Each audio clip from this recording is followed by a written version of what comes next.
संजमो तवो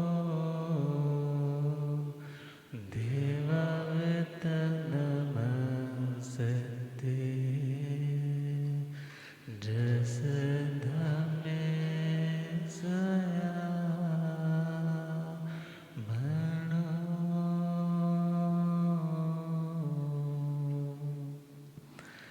अंतकृत के वाचना अंतकृत के वीर प्रभु फरमा गए अंतकृत के वाचना आर्य सुधमा जो सुना जम्बू को समझा गए आर्य सुधमा जो सुना जम्बू को समझ अंतकृत के वाचना वीर प्रभु फरमा गए अंतकृत के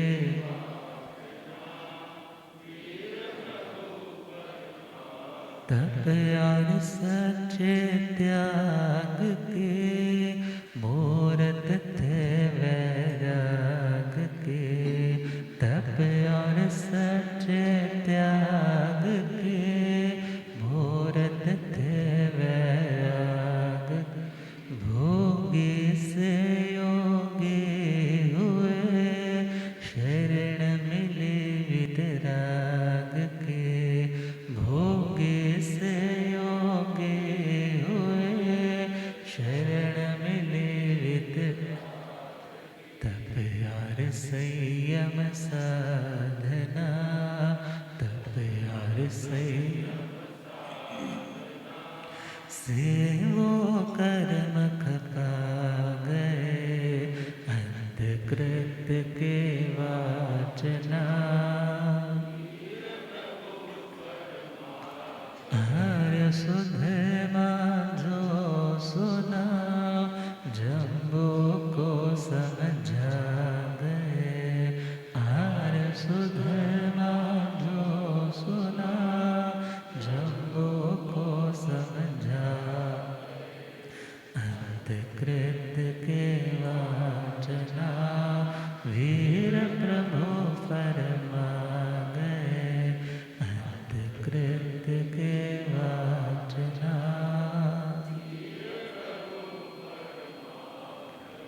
अनंत अनंत शांति के निकेतन शासनपति श्रमण भगवान महावीर स्वामी के पावन चरण अरविंदों में हार्दिक भावना वंदन नमन। मेरे अंधेरे जीवन को रोशनी प्रदान करने वाले परम उपकारी आगम ज्ञान के भंडार आगम ज्ञाता आगम पुरुष जिन शास्त्र रतन हिमाचल केसरी उपाध्याय भगवंत श्रद्धे गुरुदेव श्री जितेंद्र मुनि जी महाराज साहब के पावन चरण कमलों में हार्दिक भावना वंदन नमन। पाठ पर विराजित आदरणीय सेवाभावी श्री प्रशमित मुनि जी, धर्म सभा में उपस्थित धर्मानुरागियों, सुशीलवती माताओं एवं बहनों, असीम पुण्योदय से भाग्योदय से आप सबको संतों का समागम और वीतरागवाणी श्रवण करने का सुअवसर प्राप्त हो रहा है। पर्वादिराज पर्युषण महापर्व का आज 5वां दिवस सबके लिए कल्याणकारी मंगलकारी आत्मा की उत्थानकारी बने इन्हीं शुभ भावनाओं के साथ प्रारंभ है श्रीमद् अंतकृत दशांग सूत्र और आज 5वां वर्ग आर्य श्री जम्बू स्वामी जी महाराज चंपा नगरी के उस उद्यान में अशोक वृक्ष की छाया के नीचे बैठे हुए विराजित आर्य श्री सुधर्मा स्वामी जी के चरण कमलों में बैठ करके जिज्ञासा कर रहे हैं कि हे भगवान, यदि धर्म तीर्थ की आदि करने वाले यावत मुक्ति को प्राप्त श्रमण भगवान महावीर स्वामी ने श्रीमद् अंतकृत दशांगी सूत्र 8वें अंग सूत्र के 4 वर्गों का यह अर्थ बतलाया, तो 5वें वर्ग का क्या अर्थ बताया, मैं उसे भी आपके श्रीमुख से सुनना चाहता हूँ। जैणं भन्ते सम्नेणं चाव संपत्तेणं चौथस वग्गसयमठे पणते पंचमसणं भन्ते वग्गस अंतगणदसाणं सम्नेणं जाव संपत्तेणं के अठे पणते एवं खलु जम्बो सम्नेणं जाव संपत्तेणं पंचमस वग्गस दस झैणा पणता तंजा पौमा वैया गौरी गंधारी लक्षणा सुसीमाया जम्भु वै सच भामा रूपिणी मूल श्री मूल दत्ताया जैणं भन्ते सम्नेणं जाव संपत्तेणं पंचमस वग्गस दस झैणा पणता पाडमसणं भन्ते झैणस सम्नेणं जाव संपत्तेणं के अठे पणतेवं खलु जम्बुतेणं कालेणं तेणं समेणं बारवै नावं नैरे होता जहाँ पढ़ में जाव कण्हे वासुदेव आहा वच्चा जाव विहरे तसरणं कणः स वासुदेव स पौमा वै नामं देवी होता वन्नो तेणं कालेणं तेणं समेणं अर्हारिठनिमि समोसड़े जाव विहरे कण्हे निगय जाव पज्जो वासै तेणं सा पौमा वै देवी मिसे कहाइल धट्ठा समाड़े हठ तुठे जहाँ देवै जाव पज्जो वासै तेणं अर्हारिठनिमि कणः स वासुदेव स पौमा वै देवै जाव धम्म कहा परिसा पड़ी गया। यदि हे भगवान श्रमण भगवान महावीर स्वामी धर्म तीर्थ की आदि करने वाले यावत मुक्ति को प्राप्त चतुर्थ वर्ग का यह अर्थ कृपा किया, तो पंचमस रंग भन्ते हे भगवान 5वें वर्ग का श्रमण भगवान महावीर स्वामी ने धर्म तीर्थ की आदि करने वाले और मुक्ति को प्राप्त उन्होंने क्या अर्थ फरमाया है। एवं खलु जम्बू इस प्रकार है आयुष्मान जम्बू श्रमण भगवान महावीर स्वामी धर्म तीर्थ की आदि करने वाले और सर्व कर्मों का क्षय करके सिद्ध बुद्ध मुक्त होने वाले, उन्होंने 5वें इस वर्ग का 10 अध्ययनों के माध्यम से वर्णन किया है। जैसे कि पौमा वई पद्मावती यह मतलब और गौरी गंधारी लक्षणा मीन्स लक्ष्मणा सुसीमा यह और सुसीमा जम्बू वई मतलब जाम्बवती सच्च भामा मीन्स सत्य भामा रुक्मिणी रुक्मिणी मूल श्री मतलब मूल श्री मूल दत्ता यह और मूल दत्ता। यदि है भगवान श्रमण भगवान महावीर स्वामी धर्म तीर्थ की आदि करने वाले और या सर्व कर्मों से मुक्त नमो जीर्णाणं जिये भयाणं ऐसे भगवान ने 5वें वर्ग के 10 अध्ययन कृपा किए, तो हे भगवान प्रथम अध्ययन का धर्म तीर्थ की आदि करने वाले श्रमण भगवान महावीर स्वामी और जिन्होंने मुक्ति को प्राप्त किया उन्होंने क्या अर्थ कृपा की फरमाने लगे। एवं खलु जम्बू हे आयुष्मान जम्बू तेणं कालेणं तेणं समेणं वह काल वह समय जब द्वारिका नाम की नगरी होती थी, जहाँ पढ़ में जैसे पहले वर्णन किया द्वारिका का जाव कण्हे वासुदेवे आहे वच्चे वच्चम जाव विहरे और कृष्ण वासुदेव महाराज जो महान हिमवान पर्वत की तरह अपनी मर्यादाओं में पूरी तरह से सुदृढ़ थे, कई लोगों के वो आश्रयदाता थे। इस प्रकार आधिपत्य करते हुए उस द्वारिका नगरी के वो सम्राट के रूप में विचरण कर रहे थे। तस्न कण्ह स वासुदेव स और उस कृष्ण वासुदेव जी की पद्मावती नाम की देवी पत्नी भार्या तो सुरूप थी, सुकुमाल थी और स्त्री के गुणों से युक्त थी। तेणं कालेणं तेणं समय वह काल वह समय जब भगवान अरिष्ट नेमि जी समोसड़े अर्थात वहाँ पदार्पित हुए, उनका मंगलमय आगमन हुआ, लोगों को सूचना मिली, दर्शन वंदन करने के लिए आए, धर्म देशना सुनी। कृष्ण महाराज भी अपने समृद्धि के साथ वैभव के साथ प्रभु के श्री चरणों में उनकी पज्जू वासई परिउपासना करने के लिए पहुँचते। परिउपासना का मतलब है चारों ओर से दुनिया से ध्यान हटा करके भगवान के चरणों में भगवान की बातों में खुद का ध्यान लगाना। क्योंकि पर्युपासना से आत्मा को विज्ञान की प्राप्ति, तप की प्राप्ति, क्योंकि जाएगा तो कुछ सुनने को मिलेगा, सुनेगा तो ज्ञान उसका और निखरेगा, ज्ञान निखरेगा, श्रद्धा और मजबूत होगी, श्रद्धा मजबूत होगी, तप के भाव आएंगे, तप के भाव आएंगे तो कर्मों की निर्जरा होगी, कर्मों की निर्जरा होगी तो आत्मा हल्की होगी और अंत क्रिया अर्थात सर्व कर्मों से मुक्त होकर वो मुक्त हो पाएगी। तो गुरु भगवंतों की पर्युपासना, उनके समीप जाने का कितना बड़ा फल है। अच्छों की सोहबत में, संगति में बैठोगे तो उनकी अच्छाइयाँ जिंदगी में आएगी। तो उन्होंने पर्युपासना की और तदनंतर सा पौमा वही देवी, वह पद्मावती महारानी, उनको भी पता चला, कहाए लत ढट्ठा समाणी, उन्हें भी सूचना मिली कि ऐसे ऐसे प्रभु पधारे हैं। तो हठ उठे, बहुत हर्षित हुई, मन को बड़ा संतोष हुआ। घर में रिश्तेदार आने पर किसी किसी के आने पे खुशी होती है और किसी किसी के आने पे बोझ लगता है, मगर भगवान का मंगलमय पदार्पण सुना है तो मन मयूर बहुत प्रसन्न चित्त है। और वह देवी प्रभु के मंगलमय पर्युपासना करने के लिए यान प्रवर को मंगवाती है, तैयार होकर के प्रभु के श्री चरणों में 5 अभिगम का ध्यान रखते हुए जाने के लिए निकलती है। और भगवान धर्म कथा सुनाते हैं। धर्म कथा जिससे आत्मा का आरत ध्यान दूर हो सके, जिससे आत्मा का रौद्र ध्यान दूर हो सके, जिससे आत्मा को पहचान हो सके कि उसका अपना कौन है और पराया कौन है। ये आत्मा जो पराया है, जो कभी अपना हो ही नहीं सकता, उसे अपना बनाने की धुन में कितनी मेहनत करती है, मगर जब वो हाथों में मिलता नहीं, वो अथॉरिटी शाश्वत नहीं होती, तो नए नए पाप कर्म और शांतिपूर्वक करने प्रारंभ कर देती। मगर धर्म ध्यान बताता है कि तुम आत्म स्वरूप में रमण करो, जो अपना स्वभाव है वहाँ तक पहुँचने का अभ्यास करो, और वहाँ तक पहुँचने का जो साधन है वह साधन है वाचना, परीक्षणा, परिवर्तना और अनुप्रेक्षा और धर्म कथा।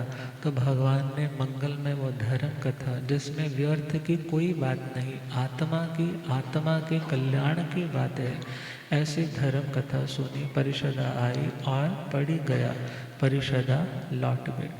तर्ण कण्हे वासुदेव रंग रिठणे में वंदे नमंसे न वंदिता नमंसिता एवं व्यासी में शरण बार वय नैरे दुवालस जोयण आयाम आए नव जोयण विचिन्नाय जाव पचक्रम देव लोग भूयाय किम मूले विनाशे भविष्य कण्हाय अर्हा रिठणे में कण्हा वासुदेव एवं व्यासी एवं खलु कण्हा इमी से बार वय नैरे दुवालस जोयण आयामाय नव जोयण विचिन्नाय जाव पचक्रम देव लोग भूयाय सूरग्नि दिवायण मूलाय वीणा से भविष्य तैर्ण कणस वासुदेवस अरहो अरिठने मिस अंत्ये मट्टम सोचा अयमे आरुवे अजत्य समुपन्ने धन्नाणंते जाले मयाले व्याले पुरिस सेण वारी सेण पूजुन संभ अनिरुद्ध धड़ने में सच्चने में पभियो कुमारा जेडंग चिच्चा हिरन्नंग जाव परे भाई तार हो अरिठने मिस अंत्य मुंडा जाव पवैया अहन्नंग अधन्य कै पुण्य रज्जया जाव अंत्य पूरे या माणुस सुय काम भोगे सुमुच्चियणो संचाय में अरो रिठने में संत्य जाव पवैत कण्हाय रिठने में कण्हं वासुदेवाय वयासे से नूणं कण्हात वयमर्हन्त्य समुपन्ने धन्नाणं ते जाले जाव पवयते से नूणं कण्हाय मठ्ठे हन्ता ते तंगणो खलु कण्हाय वा भूयं वा भवं वा भविष्य वा जन्नं वासुदेवा चैता हिरण्यं जा पवय सन्ति से केन ठेणं भन्ते एवं उच्चैनाय एवं भूयं वा जा पवय सन्ति कण्हाय अर्हा रिठणे में कर्णं वासुदेवं एवं वयासेवं खलु कर्णः सर्ववियणं वासुदेवा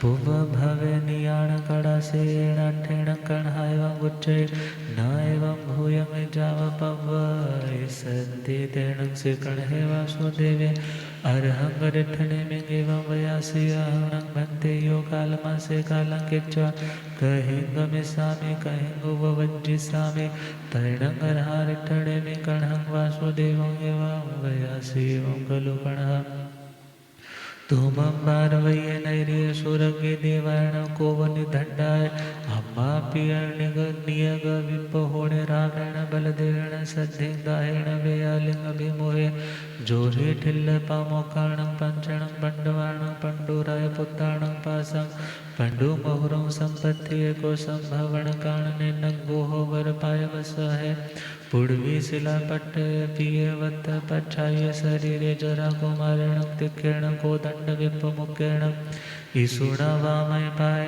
विद्धे समाणे कालमासे कालं किच्चा तच्चाय वालोप भाई पूर्वी जाओ वज्जी हे से। श्री कृष्ण महाराज जब उन्होंने देखा कि मेरे त्रिखंडाधिपति होने के बावजूद मेरे अपने सगे भाई को सोमिल ब्राह्मण के द्वारा मौत के घाट उतार दिया गया, उससे भी बड़ी बात है कि भगवान अरिष्ट नेमि जी के श्री चरणों में जिनकी आज ही दीक्षा हुई है और संध्या काल में ही एक आताताई ने, एक निर्दयी ने भगवान की भी लिहाज नहीं की और उसे उस साधु को जला करके मार डाला। मन को ख्याल आता है वो भी समय था जब मैं किसी एक वस्तु की कामना करता था तो 100 चीजें सामने आती थी, जो मांगता था मिलता चला जाता था, मगर महसूस होता है कि अब मेरा पुण्य कम हो रहा है, अब मेरा पुण्य। और वो जानते हैं कि जब पुण्य कम होता है तो समय आने पर कोई ना कोई अनर्थ जरूर घटित होता है।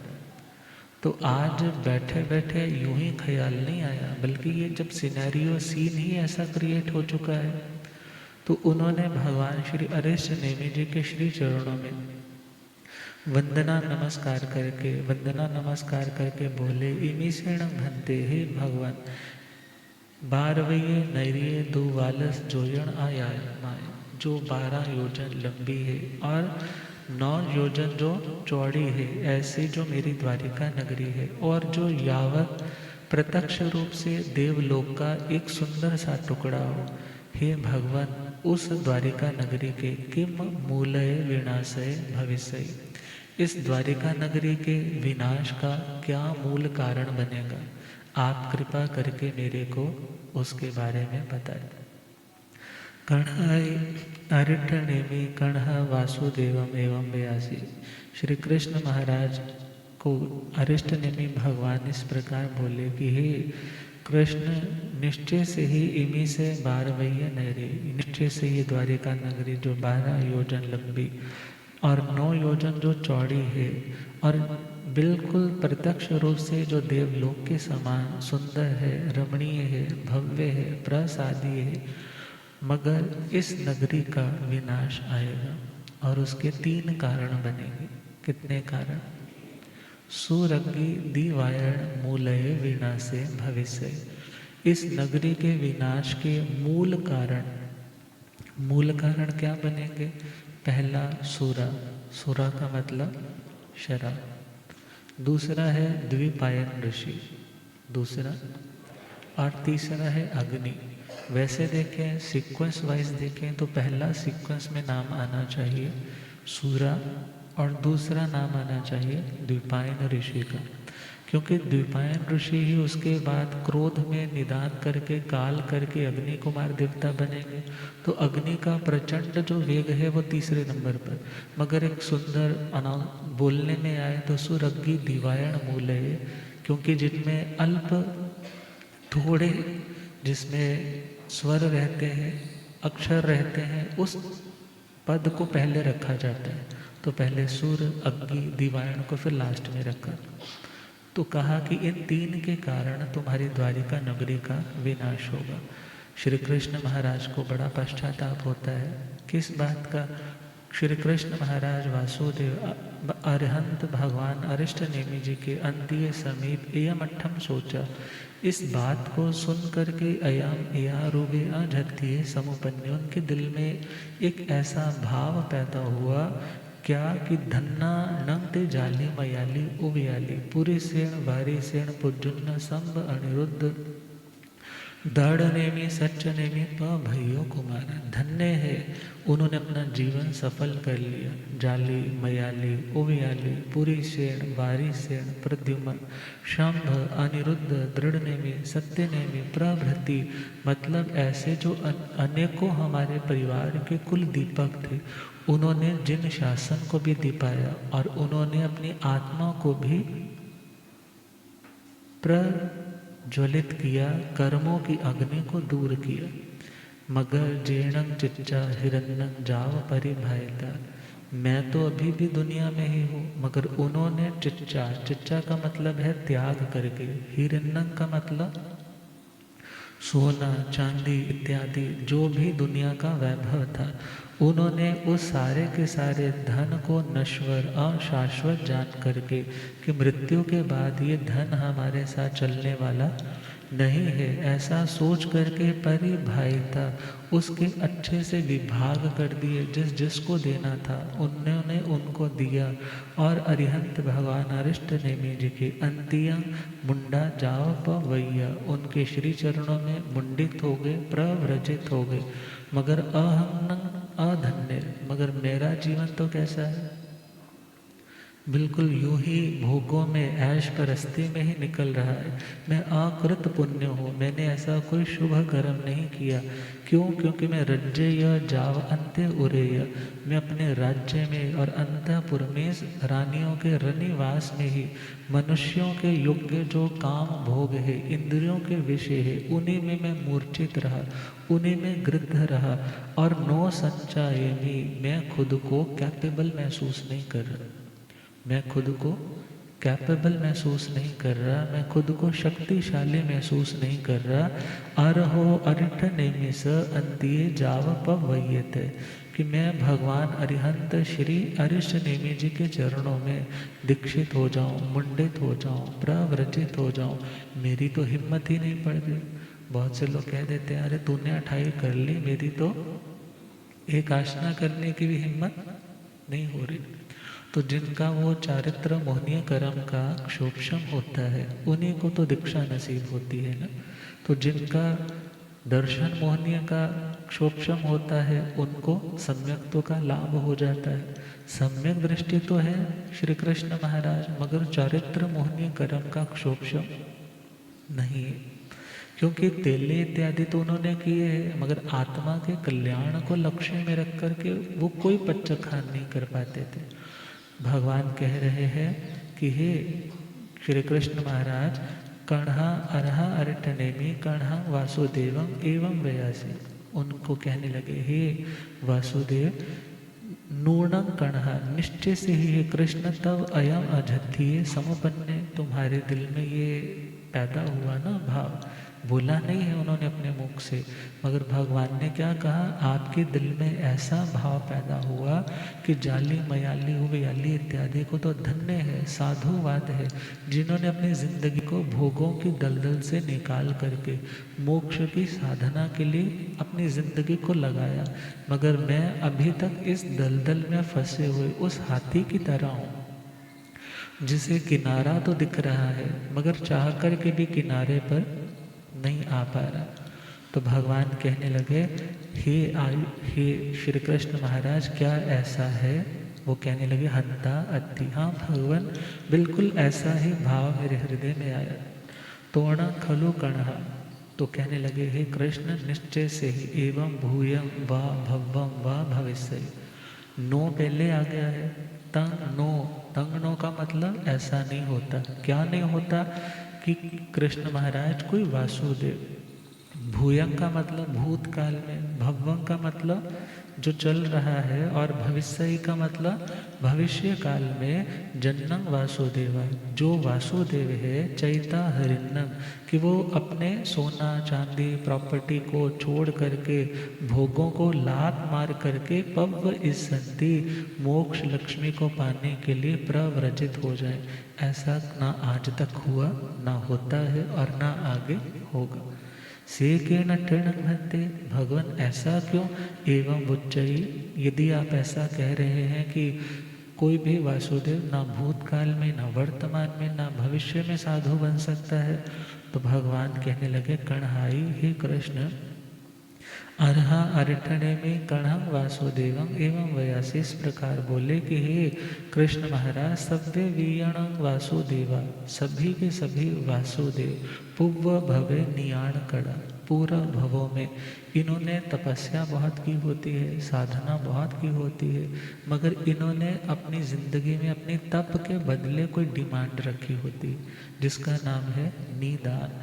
और श्री कृष्ण महाराज के लिए भी आता है, उन्होंने पूर्व जन्म में 1,00,000 मांस कमण किए थे। कितने मांस कमण? ऐसे ही इतनी बड़ी अथॉरिटी नहीं मिल जाती।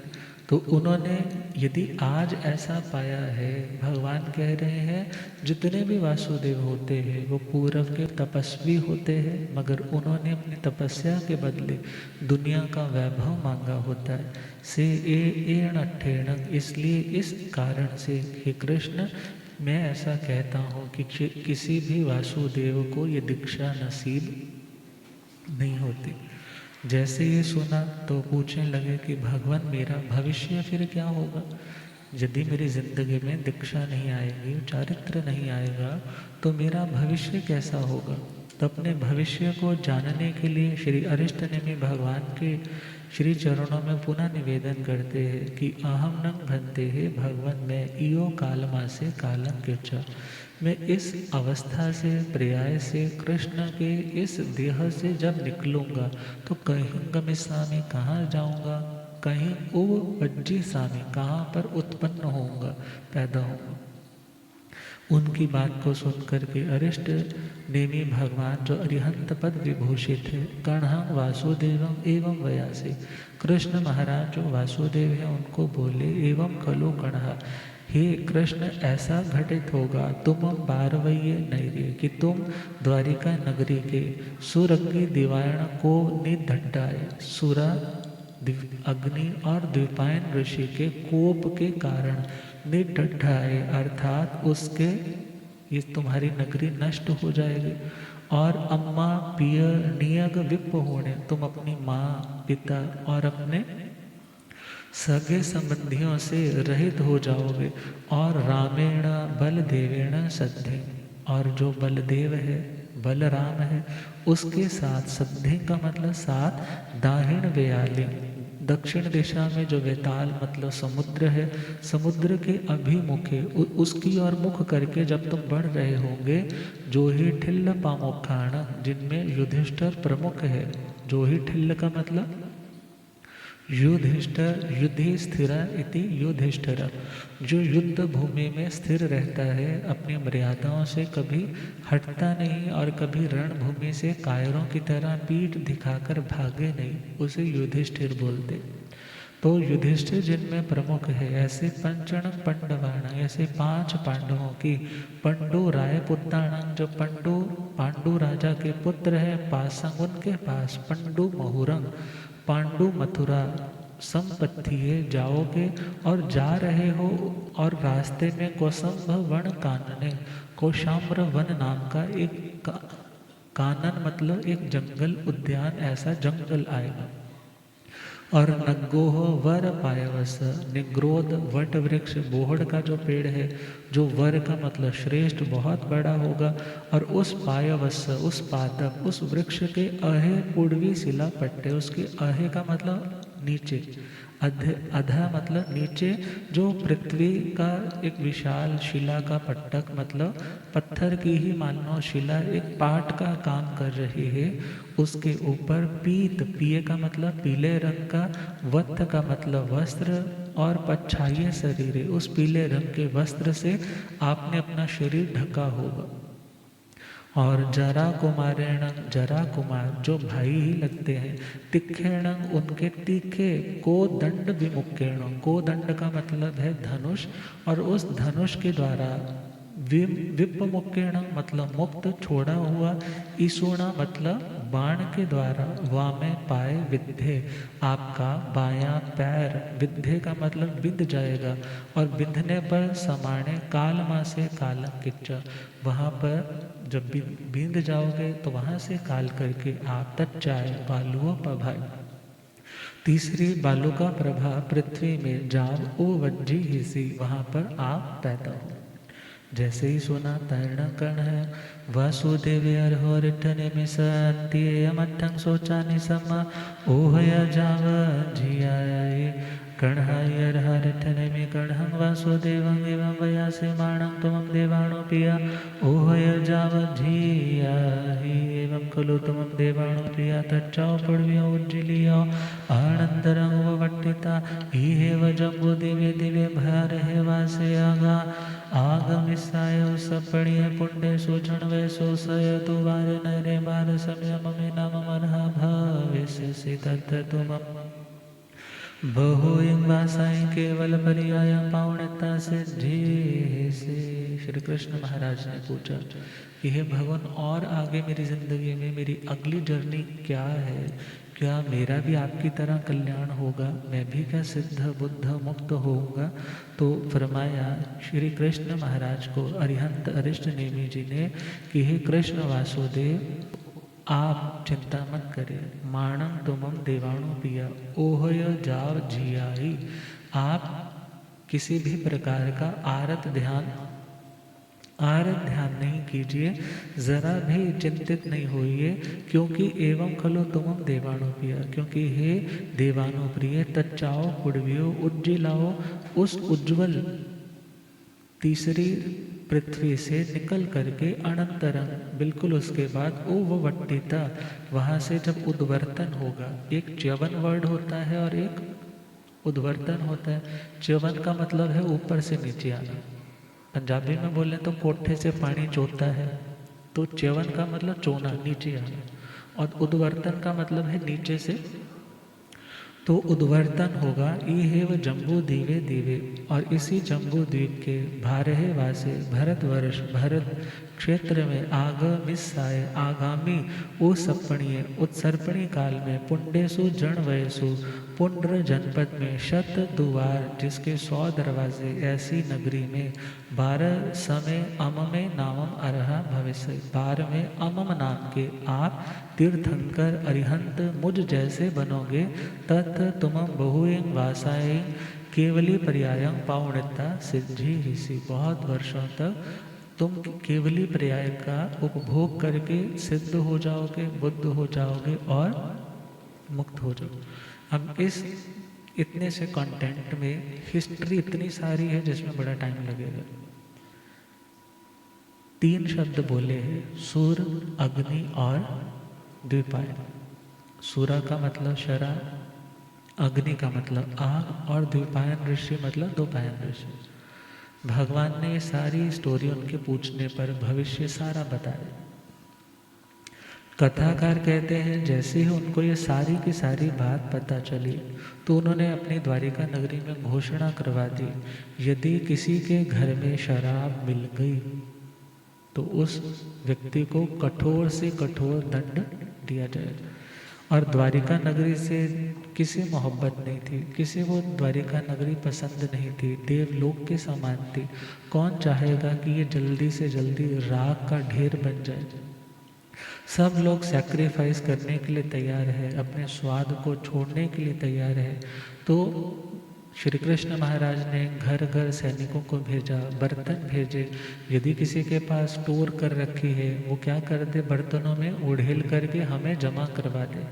तो धीरे धीरे करते पूरी की पूरी नगरी में से वो शराब के भंडार खाली करवा दिए गए और उन्हें बड़े बड़े बर्तनों में भर के उठा करके जंगलों में दूर जा कर के, और वहाँ पर बहुत सी धरती को खोद करके उन बर्तनों को दबाया और ऊपर तसले, तसला समझते हैं ना, वो तसले लोहे के बर्तन वहाँ उसके ऊपर ढक दिया, मिट्टी डाल दी। सोचा कि अब तो हमारे विनाश का जो मूल पहला कारण है वो तो हमने क्या कर दिया, उसको तो धरती में गाड़ दिया, कुछ नहीं होगा। मगर ये बात किन्होंने सुन रखी थी कि द्वैपायन ऋषि के कारण भी होगा, तो द्वैपायन ऋषि भी नगरी को छोड़ करके जंगलों में चले गए। और जरा कुमार ने भी सुन लिया कि मेरा नाम भी आया है, तो उन्होंने भी क्या किया, जंगलों की ओर रुखसत कर दी, भील वृत्ति अंगीकार कर ली, दुनिया के एक सोशल लाइफ से, उस नेटवर्क से बिल्कुल डिस्कनेक्ट होकर के जंगली जैसे आदिवासी रहते हैं वैसे रहने लग पड़े। और कहते हैं जो होनी है, होनहार है, वो अपने होने के कई रास्ते बना लेती है। और वह समय आया कि जब यादव कुमार जंगल में घूमने के लिए निकले हैं, घोड़ों पर है, मगर प्यास लगी है, जो पानी साथ था खत्म हो गया, प्यास के मारे बेहाल होने लग पड़े। जब पानी नहीं मिला तो इधर उधर खोजते हैं, ना कोई सरोवर है, ना कोई नदी है, ना कोई तालाब, कुछ भी, ना कोई कुआं है। तो उन्होंने सोचा कि प्यास इतनी लगी है, ना वापस जाते हुए चलता है और ना आगे बढ़ते हुए चलता है, बस इसी जगह पे क्या करें, मिट्टी को खोदने का उपक्रम करते। कोई वहाँ पर ऐसी लकड़ी इत्यादि तीखी पकड़ी है, सब ने उसको खोदना शुरू कर दी। और खोदते खोदते कुछ टंकार सी सुनाई दी कि कुछ नीचे है, कुछ आवाज़ आई है। उन्होंने तो पानी धरती से निकालने के लिए, वाटर लेवल बहुत ज़्यादा गहरा नहीं होगा, समुद्र के ही किनारे किनारे है। और उन्होंने जैसे ही वहाँ पर खोदा और वहाँ पर तसलों की जब आवाज़ आई तो लगा ज़रूर यहाँ पर कुछ है। और जैसे ही तसले निकाले, नीचे बड़े बड़े बर्तन भरे हुए, और जैसे ही कुछ खुशबू आने लग पड़ी तो अंदर का सोया हुआ जो राक्षस था वो क्या हो गया। अब उसको जब वो खुशबू आई ना तो कहने लगे हमारी द्वारिका में तो पीने को नहीं मिलती, चलो आज जी भर करके क्या करेंगे, इस सूरा का सेवन करें। और उन्होंने तो फिर खूब शराब पी, खूब शराब पी, तुपका तुपका नहीं बल्कि बट आता है ना, लोक्का ने पीती तुपका, तुपका महता पीती। अब तो बट्टा के उन्होंने तो खूब प्यास भी पी भर ली और बहुत ज़्यादा पी ली, ओवर एक्सेस उन्होंने पी ली। अब उसके बाद ना अक्ल ठिकाने रहती है, ना जुबान पे कंट्रोल रहता है, और ना ही जो अकरणीय कार्य है उससे कोई परहेज रहता है। शराब में टुल है, नशे में धुत है, चलते हैं गिरते हैं, चलते हैं गिरते हैं। और देखा कि उसी जंगल में द्वैपायन ऋषि भी बैठा हो। कौन बैठा है?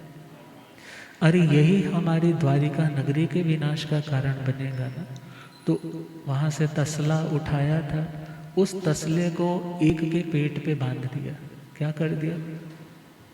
एक यादव कुमार के पेट पे बांध दिया, और पेट पे बांध करके पहुंच गए वहाँ पे, उसको खड़काने लगे, कहने लगे ओ ऋषि बता इसके पेट से क्या पैदा होगा। ऋषि बता इसके पेट से क्या पैदा होगा। और उस ऋषि ने मौन रखा, कुछ नहीं बोला। फिर उसके ऋषि के सिरों से पकड़ करके उसको मारने पीटने लगे, रे तू हमारे विनाश का कारण बनेगा, बता इसके पेट से क्या पैदा होगा। वो ऋषि क्रोध में आ गया, कहने लगा तुम्हारे इस पेट से पैदा होगा द्वारिका का विनाश। क्या पैदा होगा? जब जैसे ही ये बात सुनी तो बहुत और आवेश आया, उसको इतना मारा कि लहू लुहान कर दिया। पत्थर क्या, लकड़ी क्या, मुक्के क्या, लाते क्या, जोर जोर से मार मार करके उसको तो मानो अधमरा कर दिया। उन्हें लग रहा है कि ये मर गया, मगर जैसे ही निकलने लगे वो ऋषि एकदम उठ करके बोला, कहने लगा मुझे तुम लोगों ने बहुत बेरहमी से मारा है, मैंने तुम्हारा कुछ भी बिगाड़ा नहीं था। मेरी तपस्या का यदि फल हो तो मैं तुम्हारी द्वारिका के विनाश का कारण बनूं। निदान कर लिया, कितनी तपस्या की थी, मगर जैसे ही सुना सारी पी हुई क्या हो गई, उतर गई कि ये बनेगा विनाश का कारण। पहुँचे हैं, जैसे ही शराब का नशा कुछ उतरा, कृष्ण महाराज को आकर निवेदन किया, कहने लगे आज हमारे से अनर्थ हो गया, अब आप द्वारिका को बचा सकते हैं तो बचा लीजिए। क्योंकि उस द्वैपायन ऋषि ने क्या कर लिया है, निदान कर लिया। और जैसे ही कृष्ण बलदेव जी महाराज को सूचना मिली, नंगे पांव वहाँ पर दौड़े दौड़े जाते हैं, जाकर के उन्होंने विनय करते हैं, प्रार्थना करते हैं कि हे तेजस्वी मनस्वी महर्षि, आप ऐसा निदान मत कीजिए, आप अपने उस निदान को निष्फल कर दीजिए, कृपा कीजिए, दया कीजिए, अनुकंपा कीजिए। ऋषि तो चाहे एक बार में पूरी सृष्टि को भस्म कर सकते हैं, मगर आप बड़े ही सहनशील हैं, क्षमाशील हैं, आप अपने क्रोध को पीने का प्रयास कीजिए।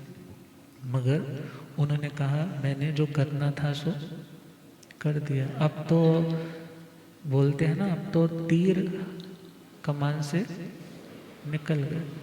अब जैसे ही सुना निकल गया, फिर भी वो कह रहे हैं कुछ तो करो। कहने लगे चलो इतना है कि हे कृष्ण महाराज, हे बलभद्र जी, आपकी विनम्रता, आपकी जो कर्टसी है, उससे मैं बहुत प्रभावित हूँ। जब द्वारिका का मैं विनाश करूँगा, तुम दोनों को मैं कुछ कहूँगा नहीं, मगर हाँ इतना याद रखना, तुमने यदि अपने अलावा किसी दूसरे को उठाने की, लेकर जाने की कोशिश की, तो मैं आपके इस मनोरथ को सफल होने नहीं दूँ। तो भगवान के चरणों में भी वो आते हैं। ये कथा का विषय है। कथाकारों ने बताया, भगवान से आकर पूछा कि प्रभु, यदि द्वारिका जलेगी तो उसका कोई उपाय भी तो होगा, यदि प्रॉब्लम है तो उसका कोई ना कोई वे आउट तो होगा, कोई ना कोई सल्यूशन होगा। तो भगवान ने कहा, जब तक तुम्हारी द्वारिका नगरी में घर घर में नवकार महामंत्र का जाप चलता रहेगा, और द्वारिका नगरी के हर घर में किसी एक सदस्य का भी यदि आईमिल चलता रहेगा, तो उस कृष्ण द्वैपायन ऋषि जो अग्नि कुमार देवता बनेगा, उसका कोई प्रभाव प्रहार नहीं चलेगा। और लोगों ने तभी से तपस्या भी शुरू कर दी, क्योंकि डरते क्या नहीं करते, श्रद्धा से करना हो, वैसे करवाना हो तो किसी का क्या दुखेगा, किसी का क्या दुखेगा। मगर जब मौत सामने दिखाई देती है तो उसका तो वे आउट पूछते हैं कि जो कहोगे सो करेंगे, बस मुसीबत से निकल जाए। तो नगरी में वो सारी साधना चल रही है। कृष्ण द्वैपायन ऋषि काल करके अग्नि कुमार देवता बन गया। वो प्रतिदिन पूरब के वैर को स्मृति में जब लेकर आता है, प्रतिशोध की आग से जल उठता है, नगरी को जलाने के लिए जैसे ही आता है, तो वहाँ देखता है कि एक सुरक्षा कवच, किस चीज़ का वो सुरक्षा कवच है? उस साधना का। अटैक करने की कोशिश करता है, मगर एक भी छिद्र उसकी साधना को लोगों के ऊपर प्रभाव डालने में सक्षम नहीं हो पाती, असफल हो जाती। बड़ा क्रोध आता है, बड़ा सोचता है कि कभी तो टाइम आएगा, मैं भी अपनी ओर से प्रयास करना छोड़ूंगा नहीं। और एक दिन ऐसा आया है कि एक घर के लोगों ने सोचा कि हम रोज़ 2 आईमिल करते हैं, पड़ोस वाले भी तो करते हैं ना, तो वो कर लेगा, आज नहीं करेंगे। और सोचा कि माला रोज करते हैं नवकार मंत्र की, आज कोई जाप नहीं होगा, अगला घर वाला करेगा। इतनी बड़ी द्वारिका है, इतने लोग रहते हैं, वो अपने आप सारी जिम्मेदारी संभाल रहे हैं। और चलते चलते कहते विनाश काले विपरीत बुद्धि, जब विनाश आने वाला होता है धर्म ध्यान भी छूट जाता है। और जब धर्म ध्यान छूटा है तो वो स्थिति आई कि किसी भी घर में सब यही सोच रहे हैं, वो कर रहा होगा, वो कर रहा होगा, वो कर रहा होगा। किसी घर में ना नवकार महामंत्र का जाप है और ना किसी घर में आईमिल की तपस्या। और उस दिन उस अग्नि कुमार देवता ने अपना प्रभाव, अपना दाव सफल कर लिया। एक महल को आग लगी है, हवा की तीव्र झोंके से अगले महल पे, तीसरे महल पे, चौथे मकान पे पर्दे जलने लग पड़े, चद्दरें जलने लग पड़ी, लोग उनके बाल जल रहे हैं, धू धू करके अस्थियों के पिंडर के ढेर लगने लग पड़े। कृष्ण वासुदेव बलभद्र जी महाराज उनसे ये दृश्य देखा नहीं जा रहा। और आकाशवाणी होती है कि कोई द्वारिका से निकलने का प्रयास ना करे, मैंने सभी के पांव स्तंभित कर दिए। अब यदि कोई भागने की कोशिश भी करता है तो वहीं पैर चिपके है, अग्नि की लपटों में झुलस झुलस करके प्राणों का अंत हो रहा है। और जब ये कारुणिक दृश्य देखा, कृष्ण बलदेव जी महाराज सोचने लगे, जिस माता पिता ने हमें जन्म दिया है, हम तो उन्हें ऐसे छोड़ करके बाहर उन्होंने बड़ी कोशिश के साथ, बड़ी हिम्मत के साथ, एक ने माँ को उठाया है, दूसरे ने पिताजी को उठाया है।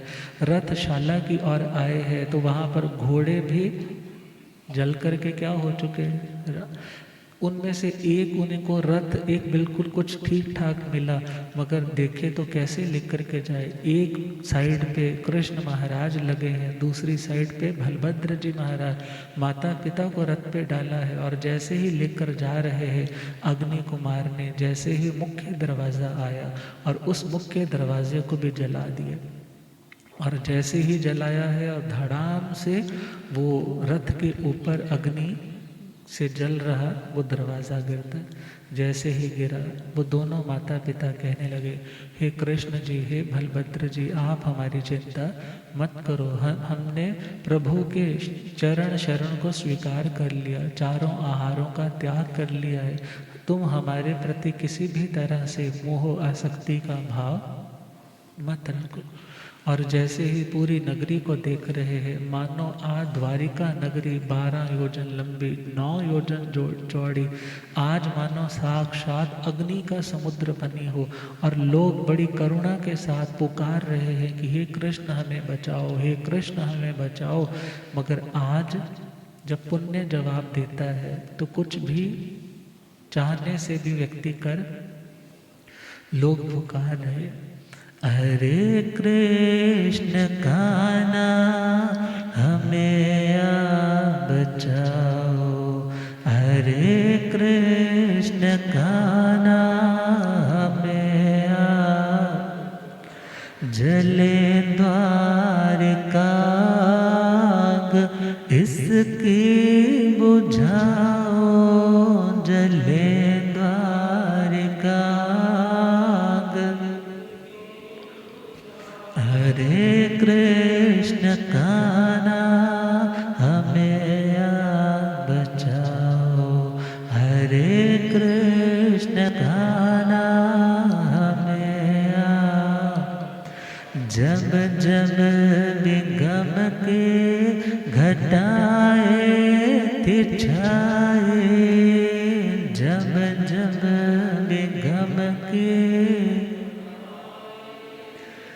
ये कश्ती भंवर से किनारे लगाए, ये कश्ती भंवर से हुए क्या खताया हमको बताओ, हुए क्या खता हमको आके बताओ।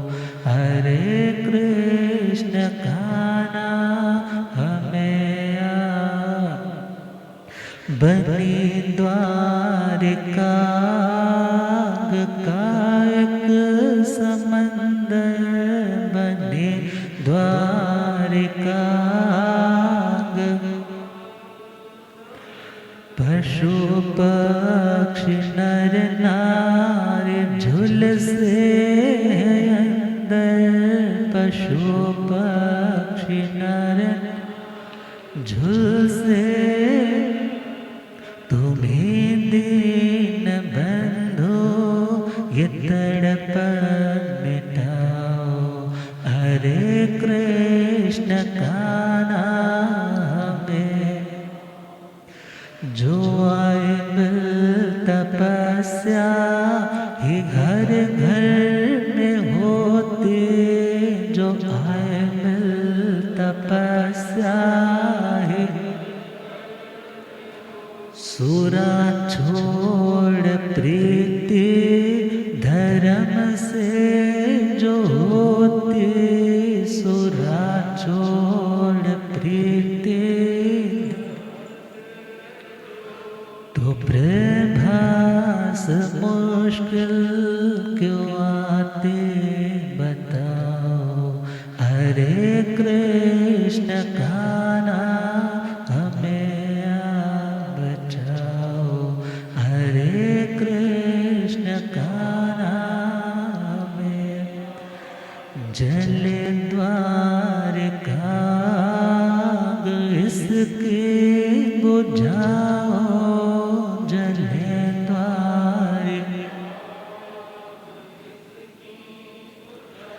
हरे कृष्ण कान्हा हमें आप बचाओ, हरे कृष्ण कान्हा। फरियाद के लिए, प्रार्थना के लिए लोग हाथ उठा उठा करके, आंखों से आंसू बहा बहा करके बुला रहे हैं कि हे कृष्ण हमें बचाओ, मगर आज चाह करके भी कृष्ण महाराज किसी को बचा नहीं सकते। जब पुण्य का उदय भाव होता है तो असंभव, हर असंभव कार्य भी संभव लगता है, मगर जब पुण्यहीन होने लगता है तो संभव लगने वाला काम भी असंभव सा हो जाता है। श्री कृष्ण महाराज अपनी बसाई हुई, जिसका निर्माण धनपति कुबेर ने किया था, वो टाइम था जब सुस्थित देवता ने उन्हें स्थान दिया था, मगर आज इतनी बड़ी जब नौबत आई तो कोई बचाने वाला नहीं था। और वो समय आया, अपनी प्राणों से प्यारे द्वारिका, अपने प्राणों से प्यारे परिवार को, प्रजा को जलते हुए धुकते हुए देखते देखते वो वहाँ से लौट चलते। और वहाँ से चलते चलते भगवान ने फरमाया था कि जब आप जा रहे होंगे, कहाँ जा रहे होंगे, सोचोगे कि अब कहाँ जाए, बलभद्र जी कहेंगे कि हमारे सबसे उत्तम और हमारे हितैषी, जिन पर हमने मीन्स आपने बहुत कृपाएं की हैं, ऐसे जो पांडव है, उन्होंने जो पांडु मथुरा बसाई है, कुंती हमारी भुआ है और द्रौपदी हमारी बहन भी है और भाभी भी है, तो हम वहीं पर चलते हैं। श्री कृष्ण महाराज कहते हैं कि मैं पांडु मथुरा किस मुंह से जाऊं, बिकॉज मैंने तो उनको देश निकाला दिया हुआ है। क्या दिया हुआ? अभी देश निकालने वाली क्या मिस्ट्री है? 16वां अध्याय श्रीमद् ज्ञाता धर्म कथांजलि सूत्र अमरकंका, वहाँ पर स्टोरी आती है कि क्यों, किस कारण से उन्हें देश निकाला दिया था। द्रौपदी जो द्रुपद राजा की बेटी है और उनका विवाह होता है 5 पांडवों के साथ। 5 पांडवों के साथ ब्याह करके वो हस्तिनापुर में आ जाती है। हस्तिनापुर में बड़े ही आमोद प्रमोद के साथ उनका वेलकम होता है, घर गृहस्थी चलने लगती है। और एक दिन का समय है, वो अपने अंतःपुर में, मीन्स जहाँ पर रानी रह सकती है, जहाँ पति बैठ सकते हैं और उनके माता पिता भी, पांडु राजा और कुंती देवी भी, वो भी वहाँ पर बैठे।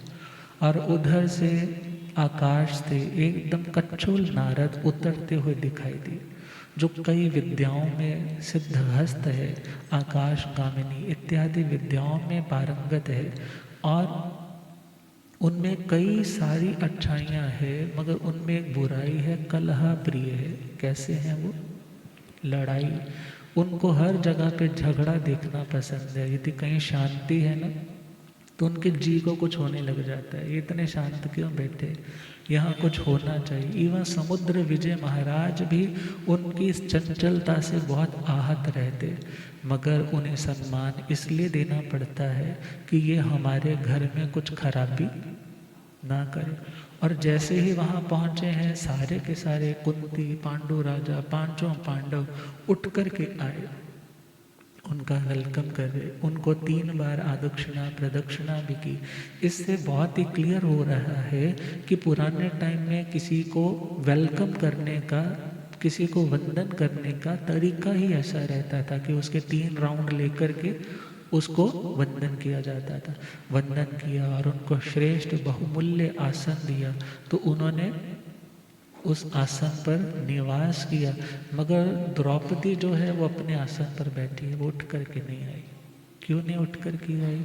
ये असंयत है, ये अविरति है और ये घरों में झगड़े करवाता है। मैं इसके आदर में उठ कर के नहीं जाऊंगी। मगर ध्यान देना है, बहुत बार भले वो असंयमी है, अविरति है, मगर व्यवहार के नाते आदर करना ज़रूरी होता है। बिकॉज आज आदर नहीं किया तो कितनी बड़ी प्रॉब्लम द्रौपदी के ऊपर आ गई। निश्चय से भले कर्म होगा, मगर व्यवहार के धरातल पे तुम्हारा व्यवहारिक बिहेवियर ही तो काम करता है, वही तो काउंट होता है। और जैसे ही उस देखा नारद जी ने, कहने लगे ये उठ कर के नहीं आई। मन में कहा, सोचने लगे जिस पत्नी के बस में एक भी पति हो जाए ना तो उसके पांव जमीन से ऊपर उठ जाते, मगर इसके तो कितने कितने पति बस में है, 5। अरे ये मेरे को मत्था क्यों टेकेगी, इसके तो जो स्त्री को चाहिए कि मेरा पति मेरे बस में हो, इसके तो बस में ऑलरेडी है। कोई बात नहीं, इसने मेरे को आज आदर नहीं दिया ना, तो मैं भी अब इसको बताऊंगा कि मैं भी नारद हूँ, मेरी यदि वैल्यू नहीं ना करोगे तो मैं तुम्हारी वैल्यू भी खत्म कर दूंगा। अब ऐसी प्रकृति के जो लोग हैं ना तो खुद शांत रहते हैं ना दूसरों को शांति से रहने देते। धातकी खंड की ओर प्रस्थान किया और जैसे ही उस धातकी खंड में पद्मनाभ नाम का राजा है और उस पद्मनाभ राजा के अंतःपुर 700 रानियों के साथ घिरा हुआ बैठा है, और जैसे ही वहाँ पर पहुँचे सभी ने उठ कर के उनका आदर किया, वंदना की, बैठने को आसन दिया। उन्होंने जल से छींटा दे करके कुशा का आसन बिछा कर के वहाँ पर निवास किया। और जैसे ही पद्मनाभ पूछने लगा, कहने लगा महाराज आप तो जगह जगह भ्रमण करते हो, गांव क्या, बड़े बड़े राजमहल क्या, अंतःपुर में तो आपकी बेरोक एंट्रेंस है क्योंकि ब्रह्मचारी होते और विद्याधर हैं। जैसे ही ये कहा कि आपने तो बहुत जगह विजिट किया है, अच्छा बताओ आपने तो कईयों के रनिवास देखे हैं, उनकी रानियों के घर देखे हैं, महल देखे हैं, अच्छा बताओ कि मेरे जैसा रनिवास, मेरे जैसी रानियों का सौंदर्य आपने कहीं और देखा? तो कच्छुल नारद कहने लगे तू तो कुएं का मेंढक है, तू क्या है, तूने तो सृष्टि देखी ही कहाँ है, कुएं का मेंढक मतलब, कहते हैं एक बार समुद्र का मेंढक कुएं में आ गया, पानी का बहाव आया, जैसे ही गिरा तो कुएं में तो उसका मन नहीं लग रहा, तो दूसरा मेंढक मिल गया, कहने लगा भाई तुम कहाँ से आए हो? बोले मैं समुद्र से आया हूँ। कितना बड़ा होता है? कहते इतना बड़ा होता है। कितना बड़ा होता है? इतना बड़ा होता है। वो कुएं का मेंढक जो था उसने ना छलांग लगाई, एक जगह पे है, छलांग लगाई कि इतना बड़ा होता है? बोला नहीं इससे बहुत बड़ा। फिर उसने बड़ा जोर लगा के थोड़ी और बड़ी डाइव की, छलांग लगाई, बोले इतना बड़ा होता है समुद्र? बोला नहीं इससे भी कई गुना। तो उसने बड़ा जोर लगा करके एक किनारे से कुएं के उस अंदर ही अंदर दूसरे किनारे तक छलांग लगाई और हाफते हुए बोला क्या समुद्र इतना बड़ा होता है? बोला इससे भी बहुत बड़ा। कहता चल चुट्टा कहेंगे, ऐसा तो समुद्र होता ही नहीं।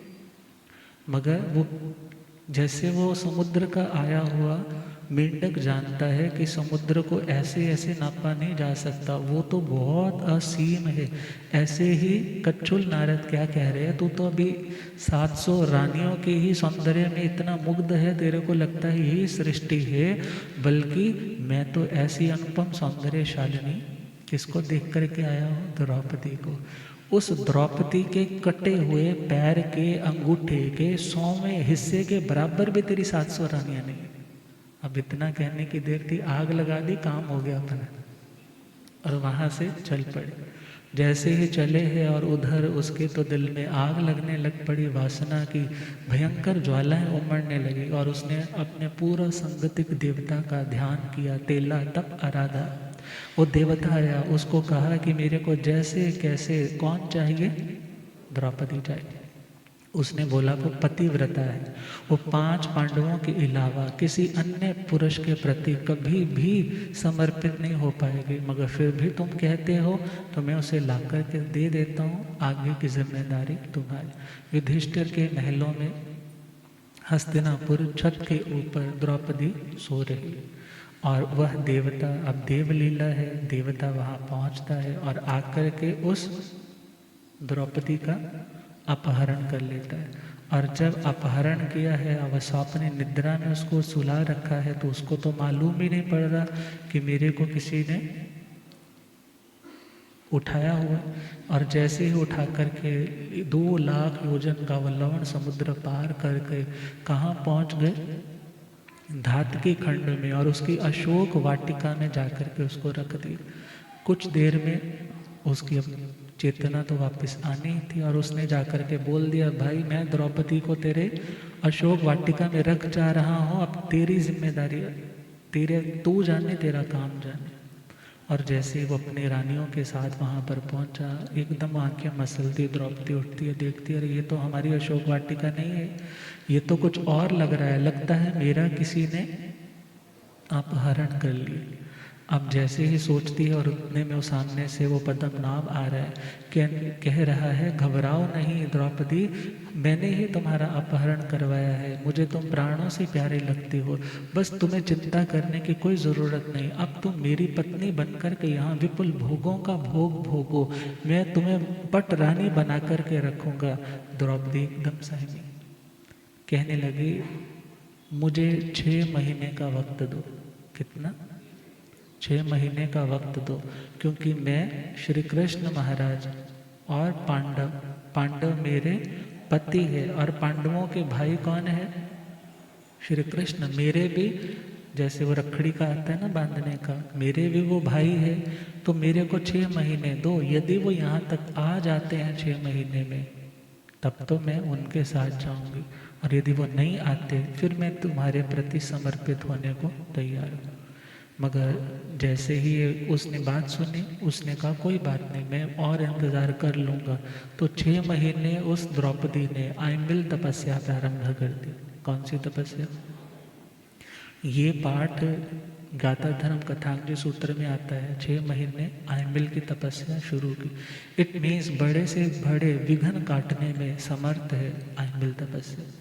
और उधर जैसे ही रात्रि के टाइम शौच इत्यादि के लिए नींद खुली हो गई युधिष्ठिर की, देखा कि मेरे साथ वाली साइड पे द्रौपदी सो रही थी, एकदम नहीं है, हक्का बक्का रह गया। इधर उधर देखा, नीचे जाकर के देखा, महलों की अटारियों पर खड़े होकर के देखा, द्रौपदी नहीं मिल रही। पिताजी के पास आया, कुंती माता को उठाया, कहने लगे हे माताजी, हे पिताजी, पता नहीं द्रौपदी दिखाई नहीं दे रही, लगता है उसका किसी न किसी ने अपहरण करवा ली। वो देवकृत है, गंधर्वकृत है, कोई इंसान तो मेरे महलों की छत तक आ नहीं सकता। और जैसे ही पांडु राजा को सूचना मिली, सारे नगर में घोषणा करवाई कि तुम दोराहे पे, तिराहे पे, चौराहों पर जाकर के घोषणा कराओ, किसी को द्रौपदी की कोई भी सूचना मिलती है तो हमें बताए और उसको मुंह मांगा इनाम दिया जाए। मगर द्रौपदी यहाँ कैसे मिलेगी? द्रौपदी तो कहाँ है? उस धातुकी खंड में 2 लाख योजन का बीच में लवण समुद्र, इतना लंबा एरिया। और जैसे ही देखा कोई हाथ पल्ला नहीं पकड़ा रहा, कोई व्यक्ति आंसर नहीं कर रहा, तो पांडु राजा ने कहा कि आप कहाँ जाओ? श्री कृष्ण महाराज के पास, वो समर्थ है, आप उनके पास जाओगे और वो सारी हमारी बात को समझेंगे और कुछ ना कुछ करेंगे। कुंती महारानी वहाँ पर पहुँचती है, पहुँचने का कारण बताती है। श्री कृष्ण महाराज कहते हैं अच्छा ऐसी बात है तो पहले मैं एक बार अनाउंसिंग्स करवा दूँ, यहाँ पर तो द्रौपदी नहीं है, यदि नहीं होगी तो हम अगला स्टेप उठाएंगे। और श्री कृष्ण महाराज ने उनको आश्वासन दिया कि आप भुआ चिंता ना करो, यदि द्रौपदी पाताल में भी होगी तो पाताल से भी लेकर के आएंगे, आप ज़रा भी शोकग्रस्त मत होइए। और जब देखा कि द्रौपदी यहाँ पर नहीं है, सब चिंता में है, सब लोग किसी ना किसी उलझन में दिख रहे हैं कि द्रौपदी नहीं मिल रही, वहाँ देखा वहाँ नहीं मिल रही। इधर से कच्छुल नारद आ गए, देखा हाँ मेरा वो काम नुस्खा काम कर गया। और जैसे ही देखा सारे अशांत पड़े हैं, श्री कृष्ण महाराज ने पूछा हे कच्छुल नारद, आप तो जगह जगह भ्रमण करते हैं, कहीं आपने द्रौपदी को देखा? तो कच्छुल नारद कहने लगे मैं ना धातकी खंड गया था। कहाँ गया था? वहाँ पद्मनाभ के ना अशोक वाटिका में मुझे द्रौपदी जैसी दिखाई दी थी। किसके जैसी? मैंने सोचा द्रौपदी यहाँ कैसे हो सकती है, तो फिर मैंने बात आगे की नहीं, फिर मैं तो वहाँ से चला आया। श्री कृष्ण समझ गए ये सारा कितना गराया किसका है। कहने लगे आप भी अपनी आदतों से बाज नहीं आओ। और जैसे ही उन्होंने सुना, इनको पता चल गया, एकदम आकाश में शुर हो गए। श्री कृष्ण महाराज ने चतुरंगनी सेना तैयार करवाई, पांचों पांडवों को बुलाया, अपने रथों से तैयार होकर के लवण समुद्र के किनारे तक पहुंच जाओ, जहाँ पे गंगा के पाट को पार करके लवण समुद्र है। सारे के सारे लोग वहाँ पहुँचे हैं और श्री कृष्ण महाराज ने तेल्ले तप की आराधना की, सुस्थित देवता को बुलाया, सुस्थित देवता प्रकट हुए। उन्होंने पूछा कि मेरे लिए क्या आज्ञा है। कहने लगे मेरी हमारी बहन का अपहरण पद्मनाभ राजा ने किसके द्वारा करवाया है? देवता के द्वारा करवाया है, तो मुझे रास्ता चाहिए। वो देवता कहने लगा आप कहो तो द्रौपदी को जिस तरह से उठा करके वो लेकर के गया है, मैं उठा करके आपको वापस दे जाता हूँ। बोले हमें ऐसे काम नहीं करने। कहने लगे फिर आप कहो तो मैं उसकी सारी नगरी को समुद्र में जलमग्न कर देता हूँ। बोले हमें ये काम भी नहीं करना, हम अपने बल पराक्रम से अपनी बहन को लेकर के आएंगे, हाँ बस हमें रास्ता दे दो। जब उस सुस्थित देवता ने 2 लाख योजन लवण समुद्र में उनके रथ निकलने का रास्ता दिया है कि पानी पर भी रथ चल सके, ऐसा स्थान बनाकर के दे दिए। और बाकी सारी की सारी सेना को क्या कर दिया? वापस लौटा दिया। 6 रथ उस समुद्र के ऊपर जैसे समतल भूमि पर चलते हैं पहुंच जाते हैं और पद्मनाभ के उस धातकी खंड के उस स्थान के उस उद्यान के बाहर पहुँचे, अपना पड़ाव डाला है। पड़ाव डाल करके श्री कृष्ण महाराज ने दूत से कहा कि तुम जाकर के हमारा मैसेज दो। किसको मैसेज देना है? पद्मनाभ को, दारुक नाम के उस दूत को कहा कि ये मैसेज है और तुमने सबसे पहले जाकर के अपना दूत का जो शिष्टाचार है वो तो तुम्हें करना है, मगर हमारी ओर से जाकर के बाएं पैर से उसके पाद पीठ जहाँ पैर रखने का स्थान है वहाँ पर क्या करना है? पैर से ठोकर मारनी है और भाले की नोक पे उसे हमारा पत्र देना है और कहना है कि कृष्ण महाराज की भगनी द्रौपदी का तुमने अपहरण किया, या तो तुम उनको सारी इज्जत के साथ वापस लौटा दो, क्षमा याचना कर लो, वरना युद्ध के लिए तैयार हो जाओ। पद्मनाभ ने देखा कितने लोग आए हैं? 6 लोग। ये मेरा क्या बिगाड़ लेंगे, बहुत मेरे पास सेना है, बहुत से रिद्धि है। तो उन्होंने कहा युद्ध के लिए उनको भी बोलो तैयार हो जाओ। हाँ, उन्होंने रणभेरी बजा दी और युद्ध के लिए तैयारियां होने लग पड़ी। हस्ती गंध अर्थात एक उत्तम हस्ती को तैयार, हाथी को तैयार किया गया और उसके ऊपर सवार होकर के अपनी सेना से, चतुरंगनी सेना से सुसज्जित होकर के पद्मनाभ वहाँ पर पहुँच गए, जहाँ पर आज युद्ध भूमि, यहाँ पर युद्ध होना है। श्री कृष्ण महाराज ने पांडवों से पूछा बताओ भाई तुम पहले युद्ध करोगे या मैं जाऊँ? कहने लगे नहीं, आप हमें यहाँ तक ले आए ना, बस इतना ही बहुत है, युद्ध लड़ेंगे तो हम लोग। और जैसे ही लड़ने के लिए आगे बढ़ने लगे, संकल्प किया यहाँ आज हम नहीं और यहाँ आज पद्मनाभ ने।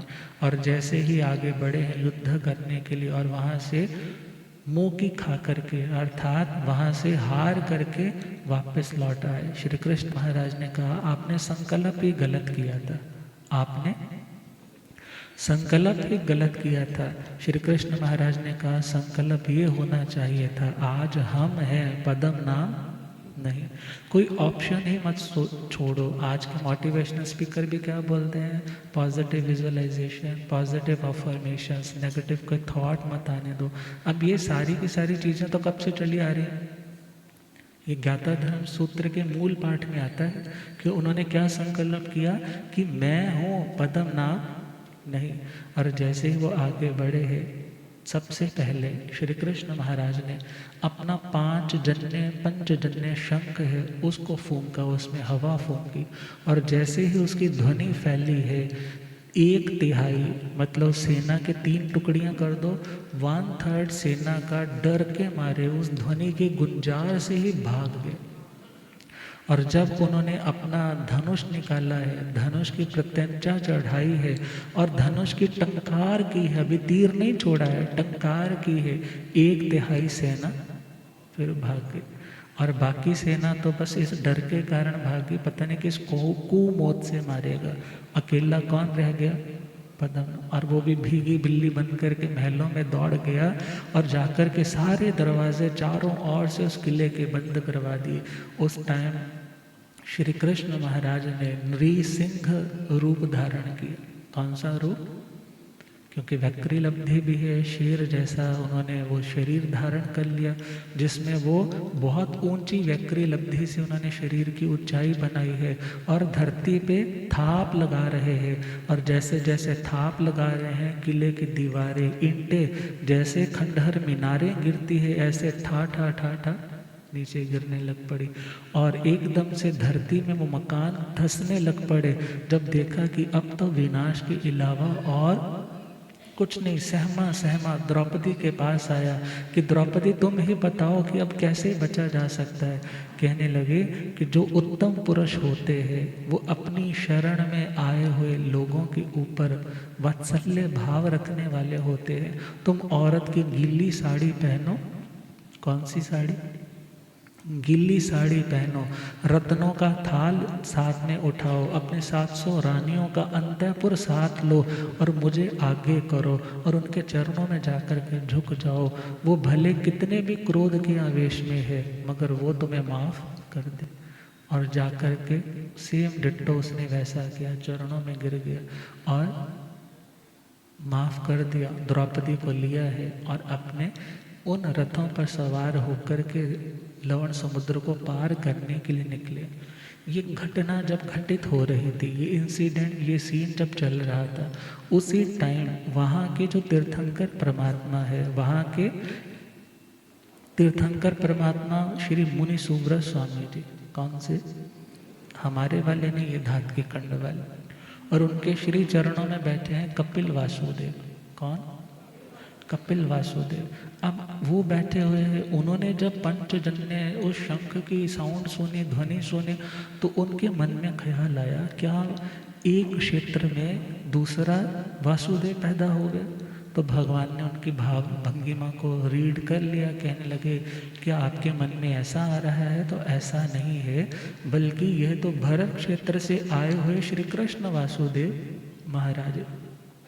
कहने लगे कभी भी एक टाइम में दो तीर्थंकर एक दूसरे से मिलते, कभी भी दो चक्रवर्ती एक दूसरे से मिलते नहीं, कभी भी दो वासुदेव, दो बलदेव एक दूसरे से मिलते नहीं।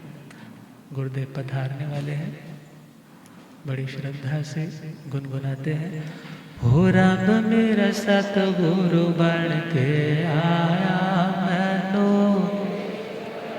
हो रब मेरा सतगुरु बन के आया मैनो, हो मैनू वेख लैण देख मथा टेक लैण।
हो रब मेरा सतगुरु बन के आया मैनू, हो रब मेरा सतगुरु बन के आया। भूले आगम ज्ञाता आगम पुरुष जिन शास्त्र तन हिमाचल के श्री उपाध्याय भगवंत श्रद्धे गुरुदेव श्री जितेंद्र मुनि जी।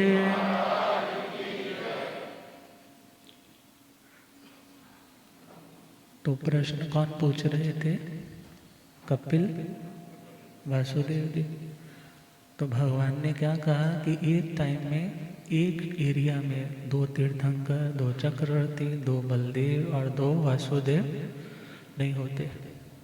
फिर भगवान यहाँ पर वो क्यों आया, वहाँ यहाँ पर वो क्यों आए?